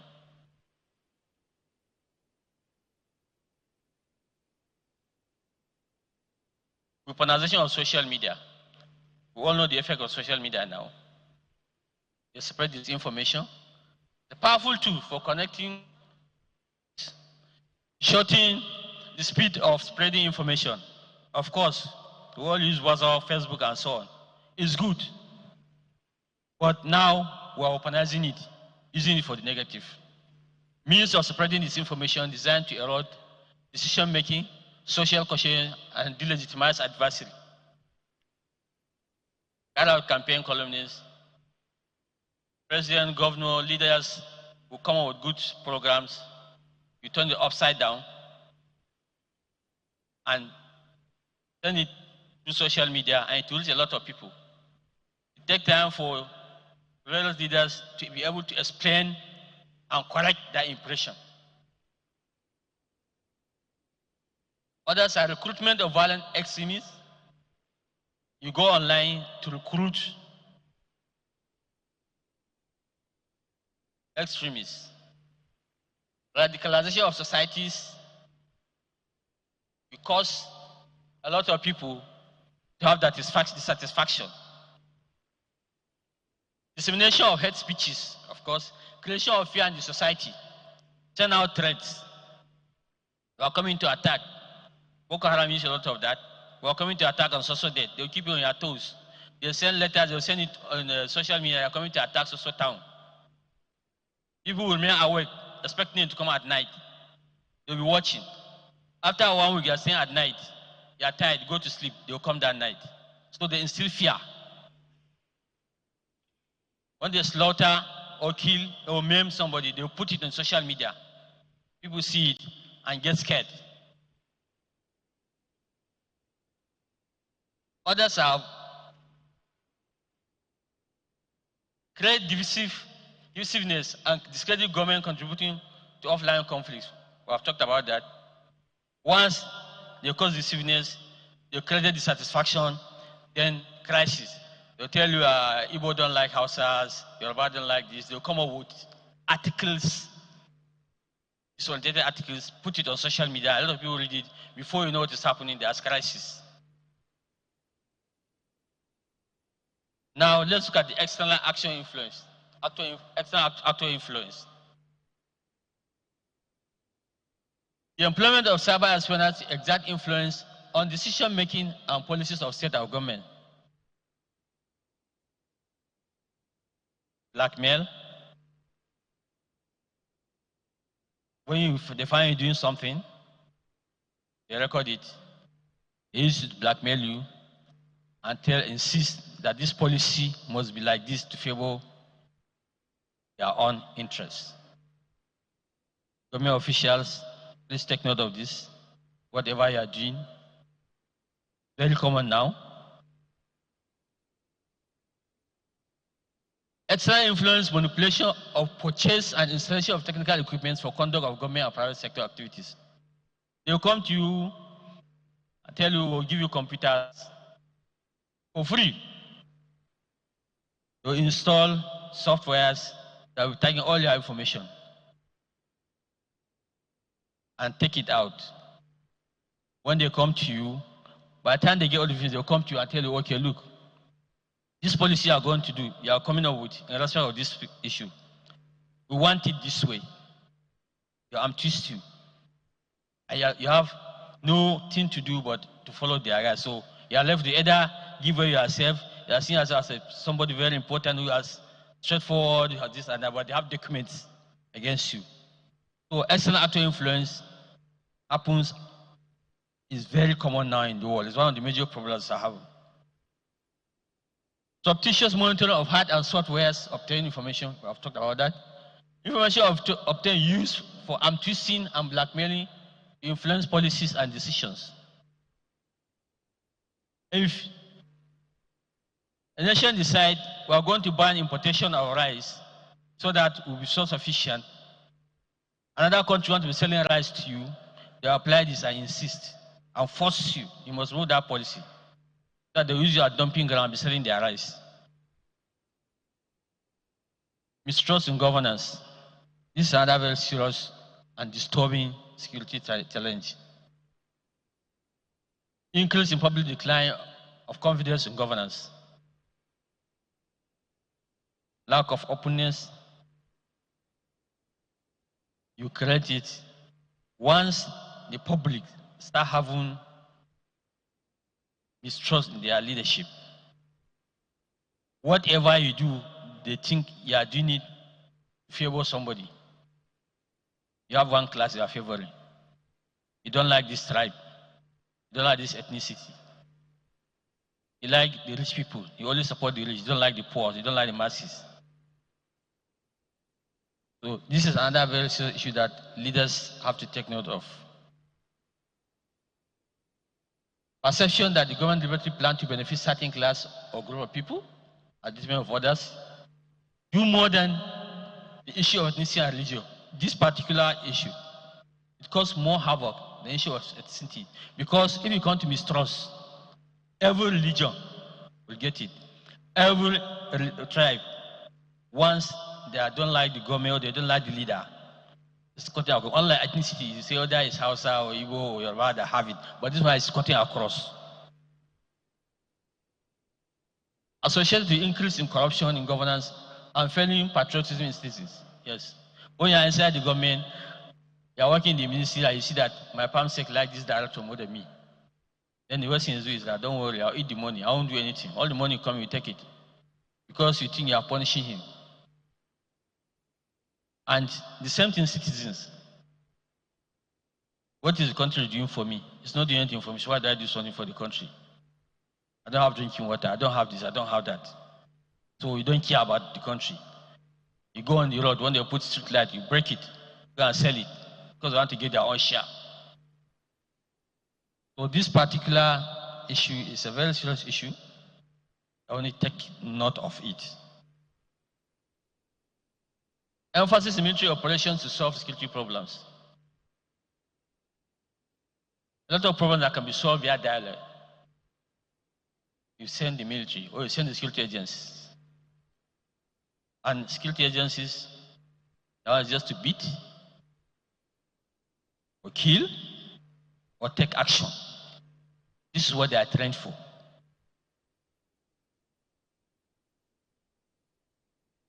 This will continue to onboard the civilian populace to detest the military and the security agencies. Once you felt they don't like you, once they're coming inside to talk to you, break into your house and come in, you help them.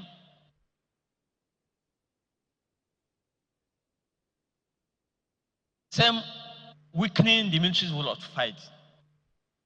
If you look at military soldiers, they are trained to kill. They are just trained, all their training is killing, killing, killing. You don't have training to go and talk to a person and solve the problem. Now you send him to go and talk to people that are protesting. He has to learn how to be diplomatic, he has to learn how to talk to them, and by doing that, you are softening his mind. Tomorrow he's saying to go and fight troops. His mind is already weakened. So we need to look at a better way of resolving issues through dialogue before bringing in the military and civil agencies. It's supposed to be the last resort, rather than every minute we send them. Affect the psyche of military personnel. I've discussed that by weakening them because their psyche from talking to convince people now going to fight. Ideological insider threat. This one is common and is dangerous. The person has legal access to the computers, to the documents, to everything. He is there with you in the office. He's working. But his ideology is different. So detecting him is very difficult. Individuals legitimately have access to data, yes, they have access to files, and therefore to detect is difficult. Even though not all insider threats are malicious, some can be due to carelessness, negligence, lack of awareness, or failure to follow protocols. If they say, don't talk when you go out in your restaurant or beer parlor, don't discuss office issue. And you start discussing office issue. You are doing ideological insider threat. You don't know. Somebody is there, your friend, that's why he cultivated you, bring you in, get those information from you.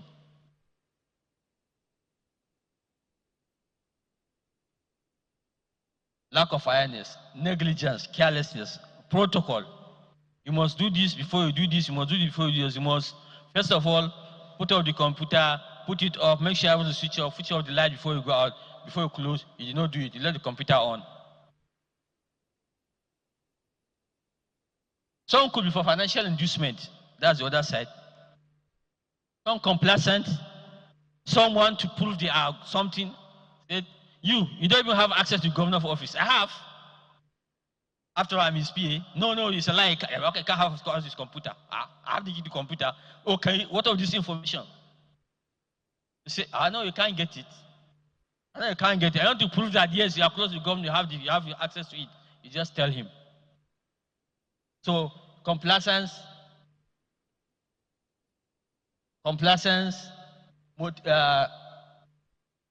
need of recognition, loyalty conflicts. This is my Oga. I think he said, I don't know anything. I'll teach him a lesson. Those are common problems that happen in offices, happen everywhere. So how do you resolve this?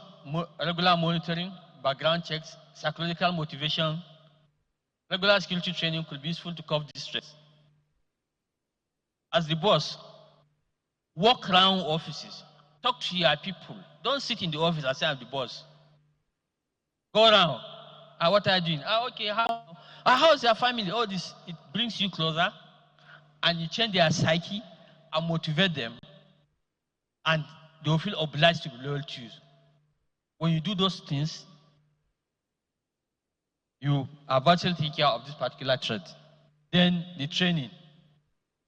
This is a seminar we are doing, we are training, but if I look at that, all of us are either commissioners, directors, PAMSECs, senior citizens.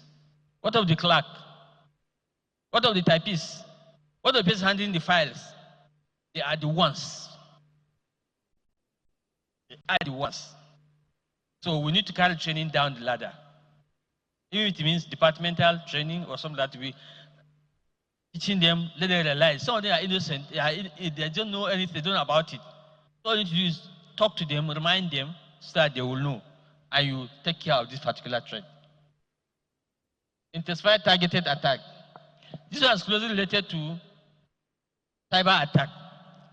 This one is specifically aiming at you. I want to specifically aim at the Office of Accountant General.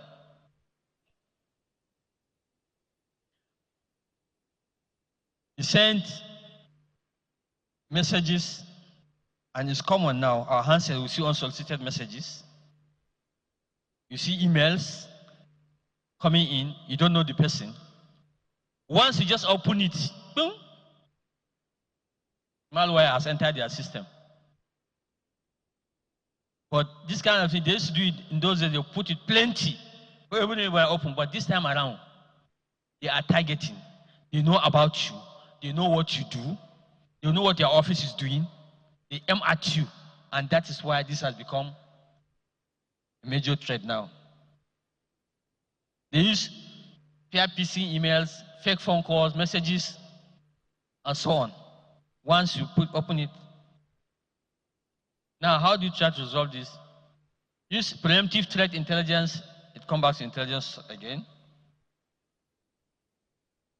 Multi-factor authenticity, network segmentation. You network the whole Gombe State government, but what do? You segment ministry by ministry, so that before you cross from one ministry to other, you have a checkpoint, you have equipment that you have to cross, a passport. Even within the ministry, you can do department by department.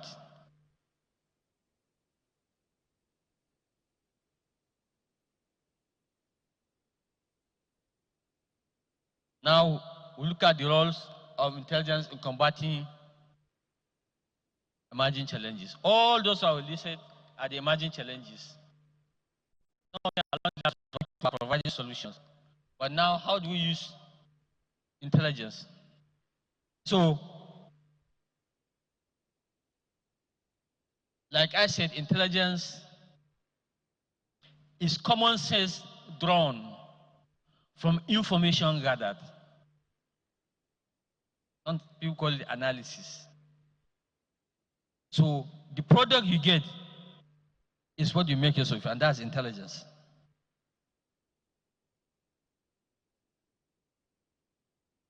And it has proved the most important singular apparatus employed in combating security challenges. Boko Haram, you need to know when they are coming. That's intelligence. Somebody call you from View and say he saw 20 motorcycles carrying 33 people heading towards this direction. These are information. But now for you to deduce that those people must be Boko Haram. Why? Because that's how they move. Then you can ask him, are they well dressed or they are totally dressed? He tell you, no, they are totally dressed. He gives you other information.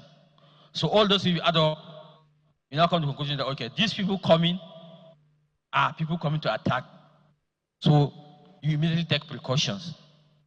So intelligence is key on whatever you are doing, even in your house. See? 5 minutes. Place of timely and actionable intelligence for successful military security agencies. Nigerian apparatus. Now, Nigeria's intelligence apparatus is built on 3 issues: DIA, NIA, and DSS, Defense Intelligence Agency, National Intelligence Agency, and Department of State Services. Department of State Services provides civil secure intelligence. They are deployed up to local government level, you know them. They provide civil intelligence. The National Intelligence Agency provides foreign civil intelligence. They are deployed on our embassies outside. They get information outside and send in. While the Defense Intelligence Agency, they provide intelligence concerning military, both inside and outside. They work hand in hand with the various security organization intelligence wing, the police intelligence department, the Army, Navy, Air Force, Custom, all the intelligence department work with these groups. Intelligence is given through human intelligence, technical intelligence, psychological operations. Well, I have to rush. I've been warned. So, let's look at psychological operation. This is very important because it's not known.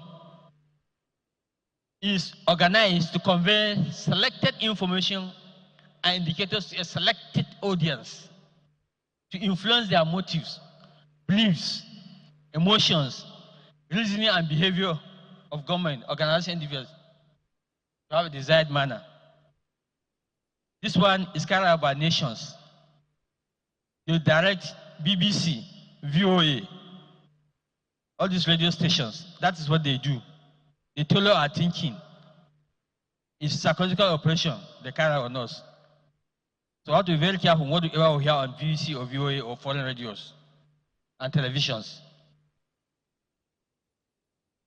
Now, let's look at all levels, concerning the state, at all levels you have the intelligence staff, you have them seated, you can make use of them. Now, role of technology. Technological development is a double-edged sword, addressing security challenges as well as becoming a threat itself, presenting the threat. One, we have just talked of drone. You use the drone to kill, to fight war, but using it to get information. You use computer to save good information, but you use social media to get bad information. These are the platforms: open source intelligence, communication, intercept capabilities, and surveillance. These are this way we did. What is open source? Open source is sitting down, monitoring radio news, monitoring newspapers, seeing all articles coming in, do analysis, and come up with it. The communication intercept capability is legal intercept of your telephones, discussion, intercept it, I do analysis. Then the surveillance technology, employment of digital devices, software system to get information through observation or drones. They are all surveillance. Something that can be physically do, or you do it through electronic. If it is physically do, you use drone, you use satellite, and so on. Digital trade is now entering economic engagement in commercial through digital means. You order, you sell, you deliver. Youth are engaged, reduce joblessness, and so on. Data collection, sound and accurate data are better collected, preserved, and disseminated using technology. internet, handheld radio, and mobile phones. You allow it to send message immediately, early warning, pass information. Those are all ways you use technology to solve challenges, security challenges. Use of satellite, mapping contagious areas, ensuring correct borders, tracking movement of suspects, facial recognition software. This one, you snap the picture, you go and download it, and it will go through to data and trace that person's face. And the person will now know his name, where he lives, and his address. So let's look at the roles of technology in combating insecurity in Gombe State. That's the last. Improve information gathered by engaging informants and whistleblowers at community level. This one we are doing it. Employ physical security measures such as eliminating dark spots, solar lighting, deployment of more security personnel, KPs and BVs. Yes, Gombe has done that. In fact, one of the you said they have security lights all over. This one is known. Everybody knows. Anybody that comes to Gombe State talk about it. Utilization of drones, CCTVs for surveillance in Gombe State for monitoring and early warning for improved security. This one is expensive, but gradually we'll reach there. But deployment of CCTVs, setting of command control centers, I think is an idea. It's doable. Establishment and strengthening of command and control centers for security agencies. Yes, we talked about it. Centralized control, where you have all cameras all over reporting and monitoring everything, talking on radios and so on. People on duty 24/7. Establishing or strengthening security networks. Effective mobilization of security agencies for immediate response to actionable intelligence. Your Excellency, this is funding. Effective mobilization. Make traditional institutions part of state security architecture to support information collection effort by security agencies. This is how we are doing it and need to strengthen it. Establishment an ICT department responsible for recruiting ICT employees, training and educating employees in ICT, and ensure protection of all ICT-related infrastructures. We need to have department of ICT, if it's not there, that specifically is their role. If the system is spoiled, they go and repair it. You don't take it to outside. Nowadays, you see a computer in the office spoiled, you take it to outside to repair it. You should have that department that are in charge of all government computers, that controls them, that networks them, that repair them. Organize regular awareness seminar at all levels. We have talked about that. The clerks, the file carriers, the messengers, the cleaners. We need to educate them. They have to be aware of the risk of security threats. Gentlemen and ladies, this one, intelligence, is a special field that can only be handled by experts. Most of the times, we all believe that intelligence can be done by any other person. It's not. They have to be handled by experts. Your Excellency, you can train your own staff. You can have intelligence unit within the government. You don't have to rely on army, police, and so on. If you have advisor on security, he needs people to work with him. If you have a commissioner for internal security, he needs people to work with him. They are supposed to be people that understand the language, people that understand this. I think it's a good idea if you have something like that.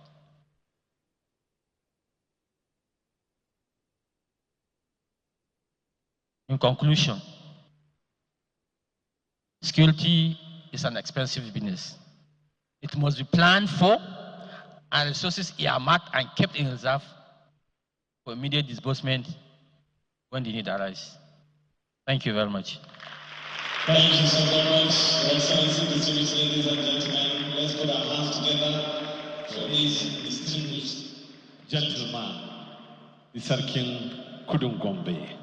In fact, he has said it all. No wonder he has earned several awards and recognition and decorations, including the General Service Star, the GSS, Meritorious Service Award, MSS, and the United Nations Operation in Somalia Medal, UNISOM. Let's put our hands together for this son of the soil.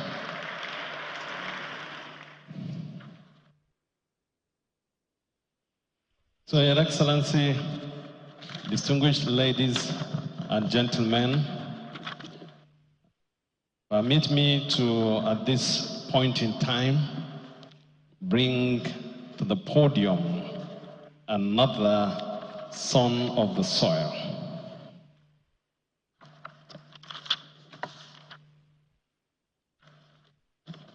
It is with great honor and privilege that I invite a distinguished individual whose career in the Nigerian police force exemplified dedication to service, excellence in policing, and a relentless pursuit of community safety. Throughout his service, he held various high-ranking positions, including serving as a commissioner of police in many states, and later as the Assistant Inspector General of Police in charge of the Counter-Terrorism Unit. His efforts have been instrumental in promoting community policing, crime prevention, and enhancing administrative efficiency. Notably, this person that I'm about to bring to the podium, during his service in Lagos State, he prioritized traffic management and accident reduction, always placing community engagement at the forefront of his approach to policing.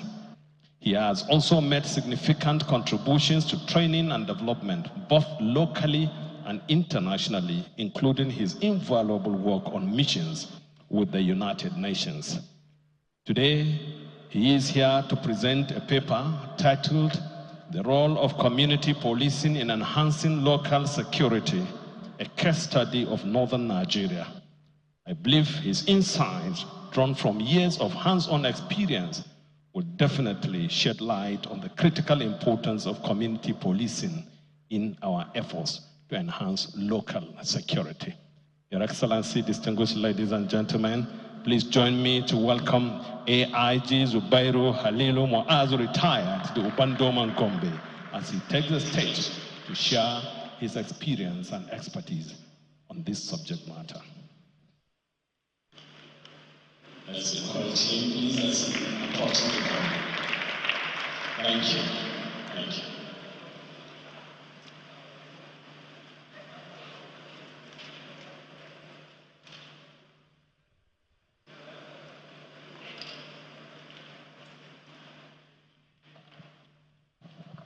Your Excellency, Executive Governor of Gombe State, Muhammadu Inuahaya, CON, Amajan Gombe. Please permit me to adopt already established protocols. I've been given a topic, the role of community policing in enhancing local security in northern Nigeria. You will agree with me that the entire 2 days of this workshop cannot discuss this topic. So what I did was just to expose us to the rudiments of community policing. And let's see how we can use community policing to find a solution to the current security challenges we have in the society. Community policing versus policing the community. Presently, we have the Inspector General of Police at the headquarters, who has his DIGs and AIGs. We have commissioners of police in the states. We have the area commanders. We have the DPOs. and we have the patrol vehicles all over the town, and we have guns, arms, and ammunition on the streets. That is policing the community. All they are doing is to police the community. Where is the security challenge? Let's go there. So they move there and ensure whatever the problem is, it is resolved immediately. Community policing is the other way around. So what is community policing? Community policing is leveraging on the use of the community. Whatever tools are available in the community to identify what are the security challenges and then try to initiate the solutions to these problems right from the community level before inviting the security and law enforcement agencies to come and help. There's no single or standard definition or model of community policy. Every society has its peculiar nature of security challenges. Under community policing, it is expected it is the community that knows their challenges, and it is the community that will sit down and devise a solution to whatever security challenges they have. So there's no one standard definition, no one standard model of community policing. Local models vary and evolved according to different cultures and the needs of different communities. All models share the same key principles and core values. So community policing has the same key principles. Community policing has the same core values all over, even though the models will differ from one place to the other, depending on what the security challenges of those areas are. Simply put, community policing is policing with the consent of the community. So whatever the security agencies and law enforcement are doing must have the consent, the buy-in, the understanding of the local community. As a police officer, you cannot just come to a place and tell them, this is what I want to do. You have to listen to them, you have to take advice from them, and then as a professional, you guide them. You bring your professional knowledge and experience to guide them on how best to go about whatever challenge the community has. So what are the key principles of community policing? Community policing relies on active partnership between the police and the community. This is a very difficult one, because if you are going to do business with someone, I think the most important thing is trust. Can you do business with somebody you don't trust? You cannot. So what is the level of trust between the community as at today and their police force? The police is here, we are all here. I am sure that if we are to give rating on the trust between the police and the community, the rating is going to be very, very low. Am I correct? Am I correct? The trust between the police and the community, are we afraid because the CP is here? We are all coming from the communities, and we know the extent of relationship between the police and the communities. Can we say that you can 100% trust our police force of today in policing us? Next slide, please. So there has to be that established trust. And where will the trust come from? First and foremost, there must be attitudinal change from the police. Attitudinal change. The police that see themselves as masters to the public, how to reverse their attitude and become the servants of the people before the people can trust. What of corruption? What of corruption? Can a corrupt police force earn the trust and confidence of the people? They cannot. But where is the corruption coming from? Is the police catered for? Do they have essential materials to work with? Why will the DPOs rely on collections before they can buy fuel to go on patrol? So it's a catch-22 situation. Before the police can work for you, you also have to provide for the police so that they can work for you. So in community policing, the police must be very comfortable. Another principle of community policing is to ensure that police view their primary role as providing quality service to the people.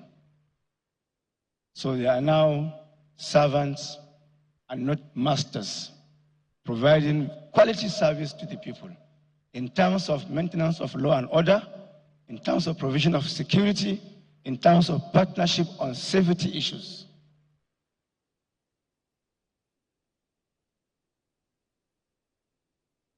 Community policing, I'm sorry, I have to sip in water.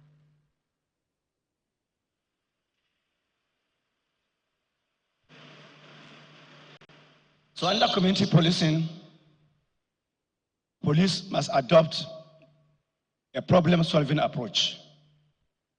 Don't just go about policing. What is the specific problem of this area as far as security is concerned?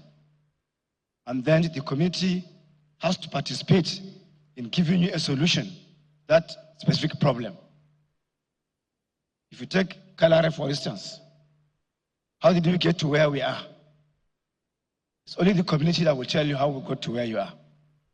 And then you ask them, okay, this is how we got to where we are today.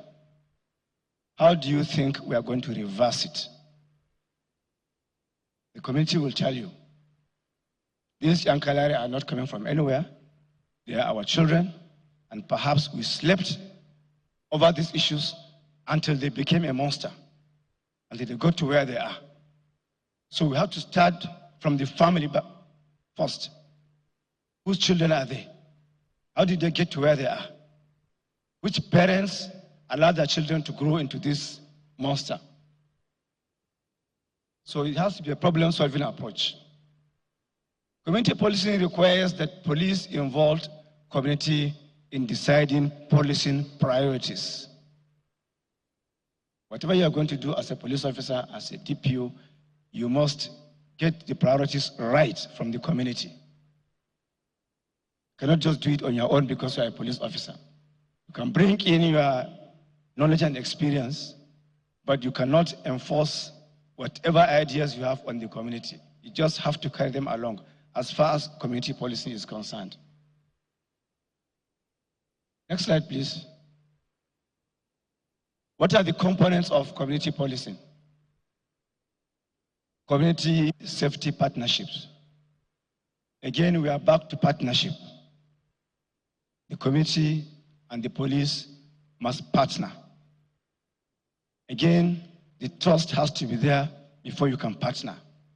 So we develop the trust first, and then we partner and ensure that we make the society crime-free. We have to adopt neighborhood policing systems. I think we used to do this a long time ago, and we must bring it back if we are going to adopt community policing to achieve solving our security challenges. Vigilante support programs. That's the voluntary policing sector. All these things I'm mentioning now are in the community policing handbook of the Nigerian Police Force. Why for quite some time we have failed to adopt community policing is what everybody needs to ask. Community policing was first introduced in 2004 by the then IG and the government of the day. And then the insistence then was that let us adopt this system and let's see whether it can bring solutions to the myriad of problems bedeviling the society as far as security is concerned. Under community policing, a lot of human rights. If you want the community to respect you and you want the community to trust you, then you must observe human rights. The same laws that gives police the powers to arrest, investigate, detain, the same laws also limit police powers by giving the citizens fundamental human rights. So as police, if at all you want to adopt community policing, then you must observe human rights of the community. Then there will be respect and mutual partnership. Under community policing, every police division has teams. And these teams comprises community leaders, traditional institutions, local vigilant groups, local security and law enforcement agencies like the state outfits we have, and the rest of them. So every division has committees that are supposed to run the community policing in that local area. Now, what are the values of community policing?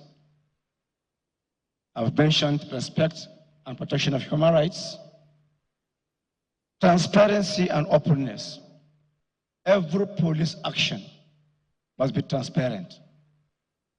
If you are coming to arrest, the people, the community must know why you are doing the arrest. It must be open. This is what he has done, and this is why we have to take him into custody. And the buy-in of the community must be sought before you can go ahead. So there has to be transparency and openness. Community policy must demonstrate commitment at all times to deliver best quality service. This is after we have agreed that police is supposed to be providing community service. So the police must gear up to ensure that at all times, in all their operations, they must be geared towards providing quality service to the people. Empowerment of police personnel. Under community policing, it's from bottom to top. The beat constable on the streets, the local sergeant around, the inspectors who are patrolling the streets have to be empowered to take decisions under community policing. So they don't have to just take instructions directly from DPOs and then comply with the instructions and report back to the DPO.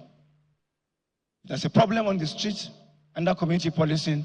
The man to be on ground, the constable, the sergeant, the corporal, will assess the situation.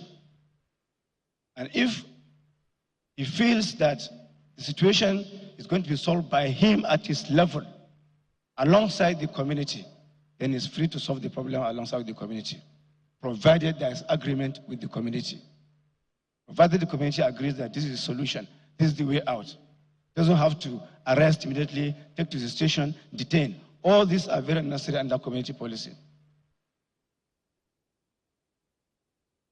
Characteristics of community policing. Community policing is visible and accessible. The doors of the police must be open. They must be open. They must be transparent in what they are doing. Under community policing, the community has even the right to approach a division and ask to see who and who is being detained in the police station, and then get explanation onto what they have done.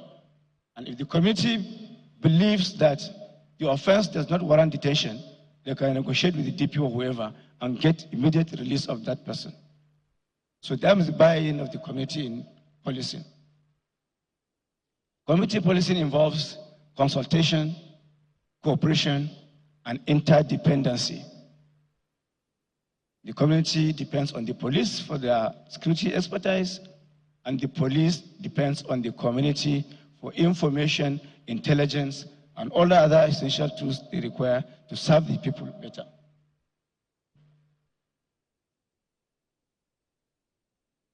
Community policing involves a multi-agency collaboration. This is where another serious problem is. The police is established by the Constitution.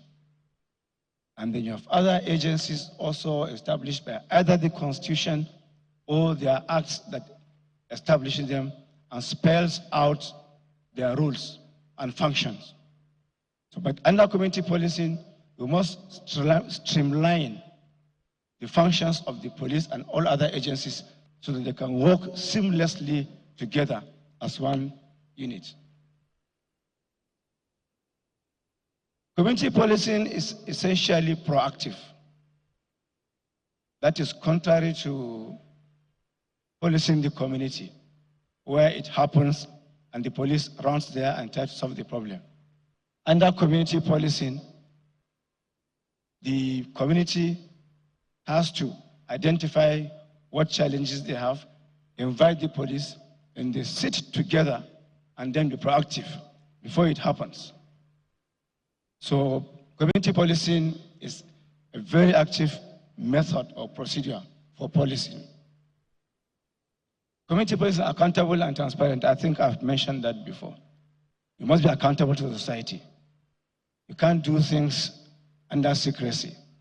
Police stations are supposed to be open under community policing. Members of the community to know what they are doing and help in guiding what they do.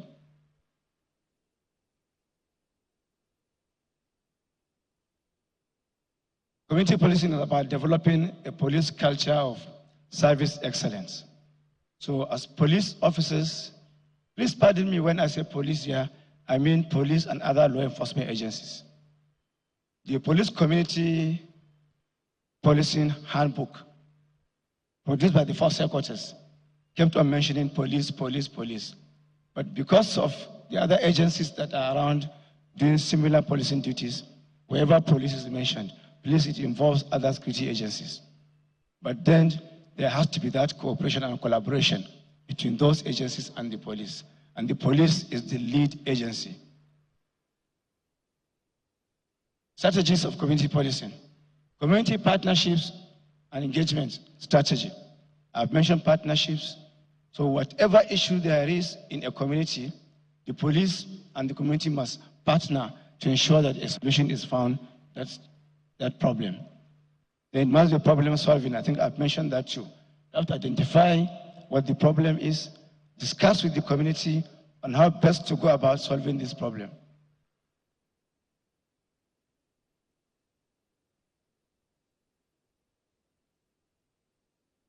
Organizational transformation is strictly speaking about the police, because the police for so long is used to that straight-jacketed policing system. So before you can introduce community policing, there must be some structural adjustments, organizational structure adjustment within the police force to make room for smooth running of community policing or policing between the community and the law enforcement agencies. I just briefly pick out some basic difference between policing the community and community policing. Policing the community assumes manageable number of problems. There's a security challenge, the government is involved, law enforcement agencies are involved, the community may not necessarily be involved. The community usually believes that the police and government should solve the security issues. Whereas under community policing, there's a number of complex problems that will be solved between the government, the police, and the law enforcement. They must come together. Then us versus them mentality. It's not my job. The police have this mentality. He believes he's a policeman, and the community, it is a different ballgame. Whereas the police is supposed to be part and parcel of the community, member of the community. So under community policing, the police must see itself as part and parcel of the community. There's nothing like we are police and they are the community. And under community policing, you have partnerships and shared responsibility. It is our community, so it's our problem. Once we say it's our community and therefore it's our problem, it means there will be shared values in trying to find a solution to whatever the problem is. Police, government agencies, and the community have separate goals, share little information. Everybody guards jealously what he has. But under community policing, these three have to come together. The government must know what the police is doing. The government has to be open for the police and the community to know what they are doing. And then the community must be open in what they are doing so that the police and government can help them solve security issues. Policing community is reactive. I've mentioned that earlier, while community policing is proactive. It always foresees the problem and stop the problem from happening. Citizens respect the police and government to expect the police and government to solve their problems.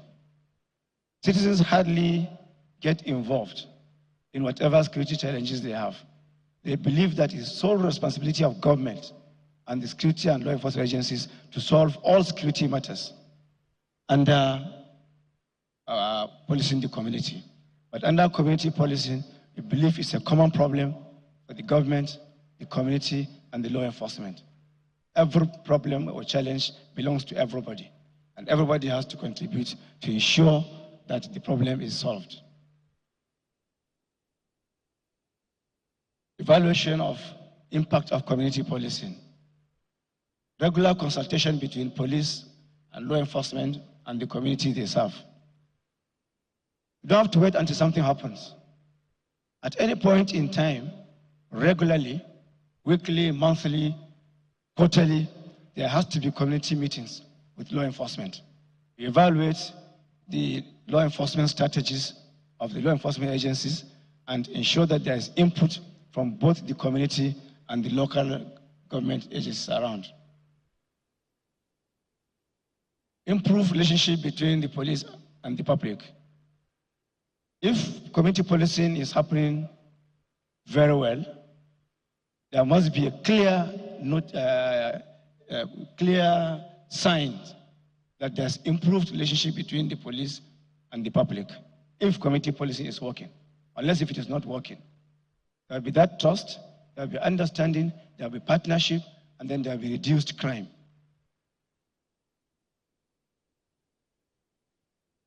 Improvement in public perception of the police. I'm sure you'll agree with me that the perception today is very low, if we are honest.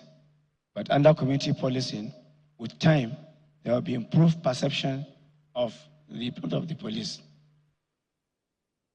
Improvements in the care and custody of prisoners. I've mentioned earlier that you can't just take people into custody anyhow under community policing. Before you can arrest, you must make sure that the arrest is justified by law. The community are observing, they are watching. So if you come to arrest, there has to be justification for your arrest. And when you take into custody, all the fundamental human rights of the suspect must be observed. And the community is always there to ensure that it's being complied with. Next slide, please. This is just an attempt to discuss community policing in northern Nigeria. I'm not in the best position to discuss this because I'm not the oldest person here. But we know that pre-colonial era, we have our establishments. Traditional institutions are there, and they give security, protection, and support to the people through their own mechanisms that are already established. That is why, under the colonial period, northern Nigeria had the indirect system of rule, because you had almost everything on ground. So when the white men came, it was easy for them just to adopt the indirect system of rule and then adopt all our security architecture, all our security framework and everything. And everything was going on fine. They had no problems in northern Nigeria. After the colonial era, we had self-governance. After self-governance, after we attained self-governance, we had what we call the native authority and the local authority police services. We were still under the traditional rulership that was supervising them, and rules were defined. Every security situation was nipped in the bud. And traditional rulers as pillars of the community. There is this misconception about who traditional rulers are actually. You see it in the next slide. And next came the local government reforms of 1976 that stripped off our traditional institutions of all their powers. And today we all know the story. The traditional institutions are neither here nor there. They are somewhere, but they don't have all the powers they used to have pre-colonial and colonial period. Next slide. So this is where we are. When we talk of traditional institutions and community policing, the misconception we have is only the traditional rulers. Traditional rulers don't make traditional institutions. Traditional institutions are composed of the traditional rulers, traditional title holders. These are senior citizens that have served in their various capacities in their own ways. They've retired, they've come home, they've been honored by the traditional institutions with traditional titles. So they are part and parcel of traditional institution. They're not traditional rulers, but they're traditional title holders, and so they're part of traditional institution. Then we have religious leaders. And these are two major religions. We have the imams, we have the scholars, and then we have the pastors and the reverends in the Christian faith. Then we have community elders. These are not traditional rulers. They are not title holders. They are not religious leaders, but they are community leaders. They are recognized by the community as leaders. They are everywhere. Those ones are also part and parcel of community projects, community policing projects in their areas. Traditional components of community policing, traditional rulers, conventional law enforcement. Anywhere you have a community policing component, there must be traditional rulers, there must be some elements of local law enforcement. Then we have the vigilante groups, we have the hunters associations, we have the local volunteers, and we have the state security outfits, like the Ghost State is being mentioned in Gombe State. All other states in northern Nigeria have their own security outfits. So if you're going to form a community policing committee in any locality, all these stakeholders must be fully represented. Prospects of community policing. Community policing will bring policing closer to the people. Of course, when the people are involved, it means they will know what the police and other agencies are doing, and will bring policing closer to the people. There will be increase in transparency and accountability of the police. Improve service delivery to the people. Once you have community policy in place, definitely there will be improved service delivery as far as security is concerned to the people.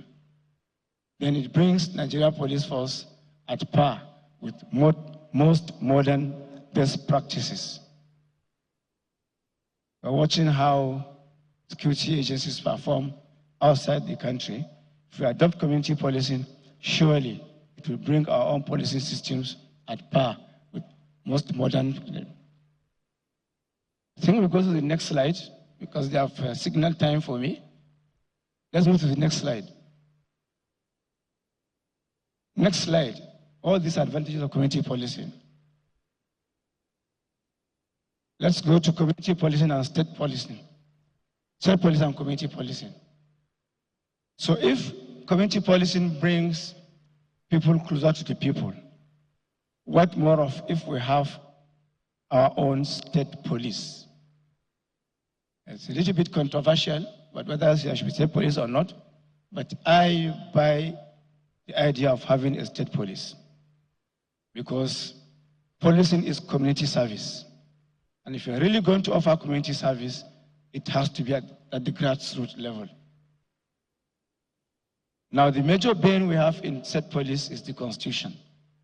We know Section 214, 216 establishes the Nigeria Police Force, and then the third schedule, parts 1 and 2, establishes the National Security Council, the Nigeria Police Council, the Police Service Commission.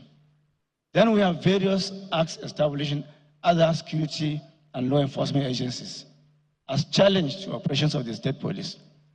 If for any reason we have agreed to go the state police way, what is going to be the relationship between the state police and other federal agencies serving in the state? That has to be streamlined, otherwise there will be crisis.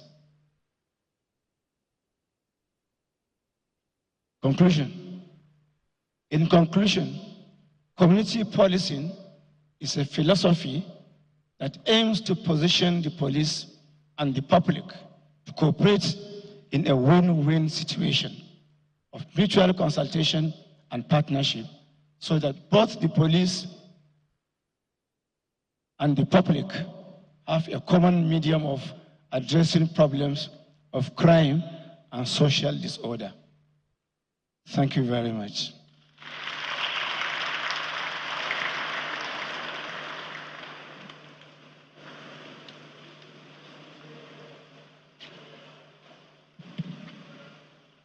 Thank you so very much, AIG Bairu Halilu.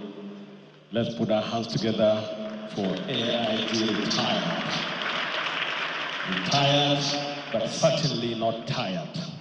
Thank you for your insight on this subject matter. You have dealt with it very, very well and excellently well for that matter. Thank you so very much.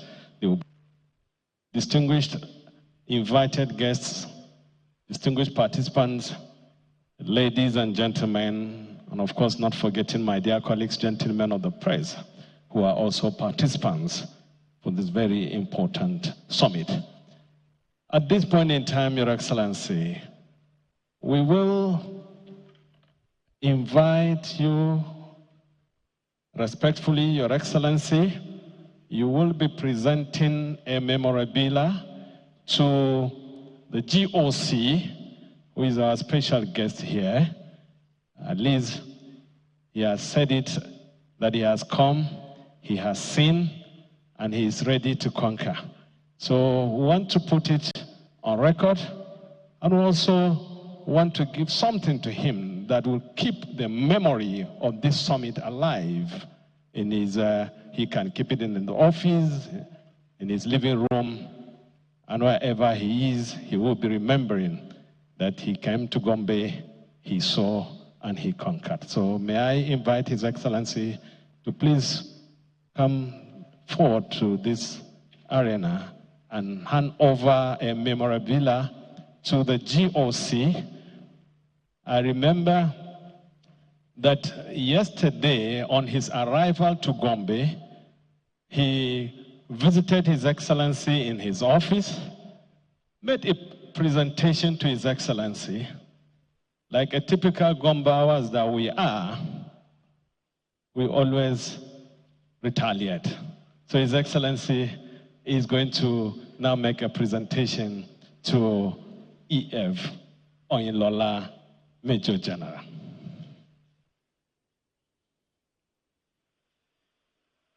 This is in appreciation of your coming to this event and also to keep this event fresh in your memory always. We have the development plan for Gombe State and also the first term scorecard of His Excellency you can keep in your library. While His Excellency is standing here, may I invite our two resource persons that spoke earlier, talking about Major General Abdul Rashid, retired, and also AIG Zubair, to please come forward and join His Excellency here for a photo.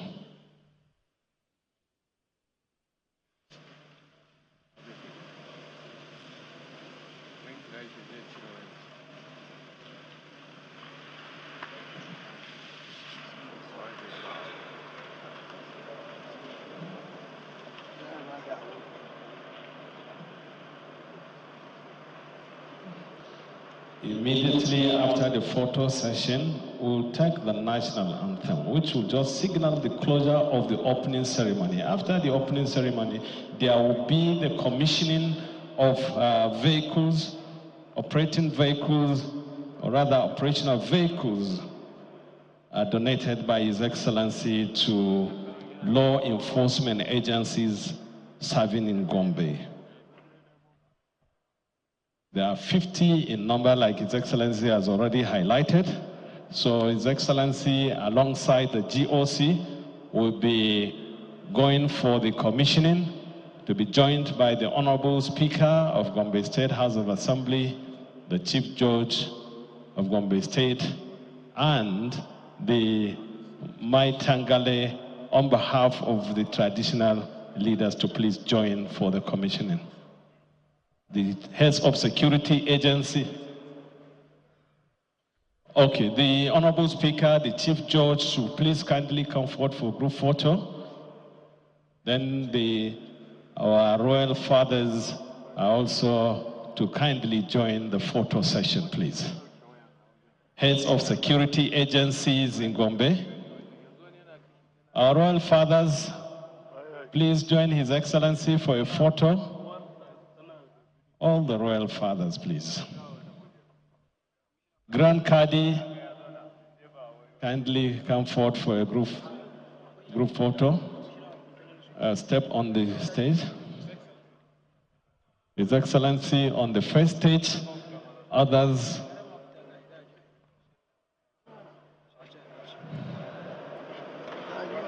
Okay. Can someone help us move this podium a little?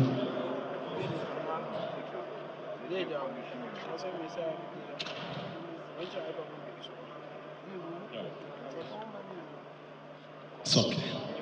It's okay, it's okay, it's okay. No, watch. Sorry, let us not cover the cameras. You know, we are live on Channels Television. We are also live on other platforms. So please watch the cameras, don't block them. Don't block the cameras, please.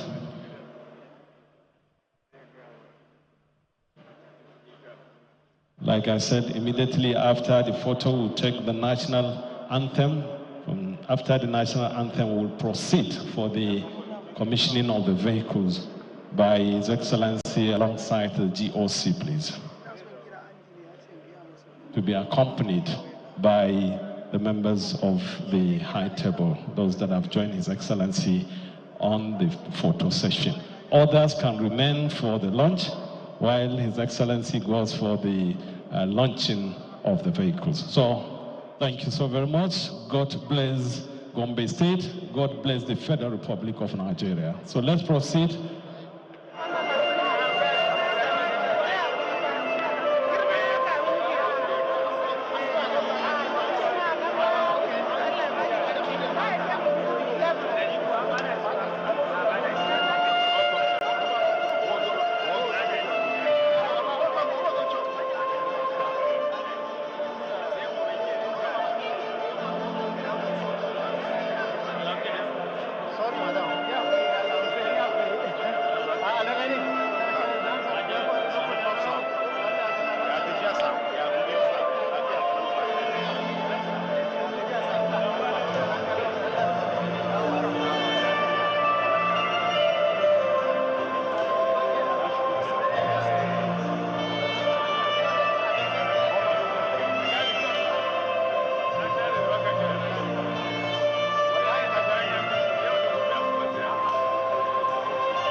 instead of Boko.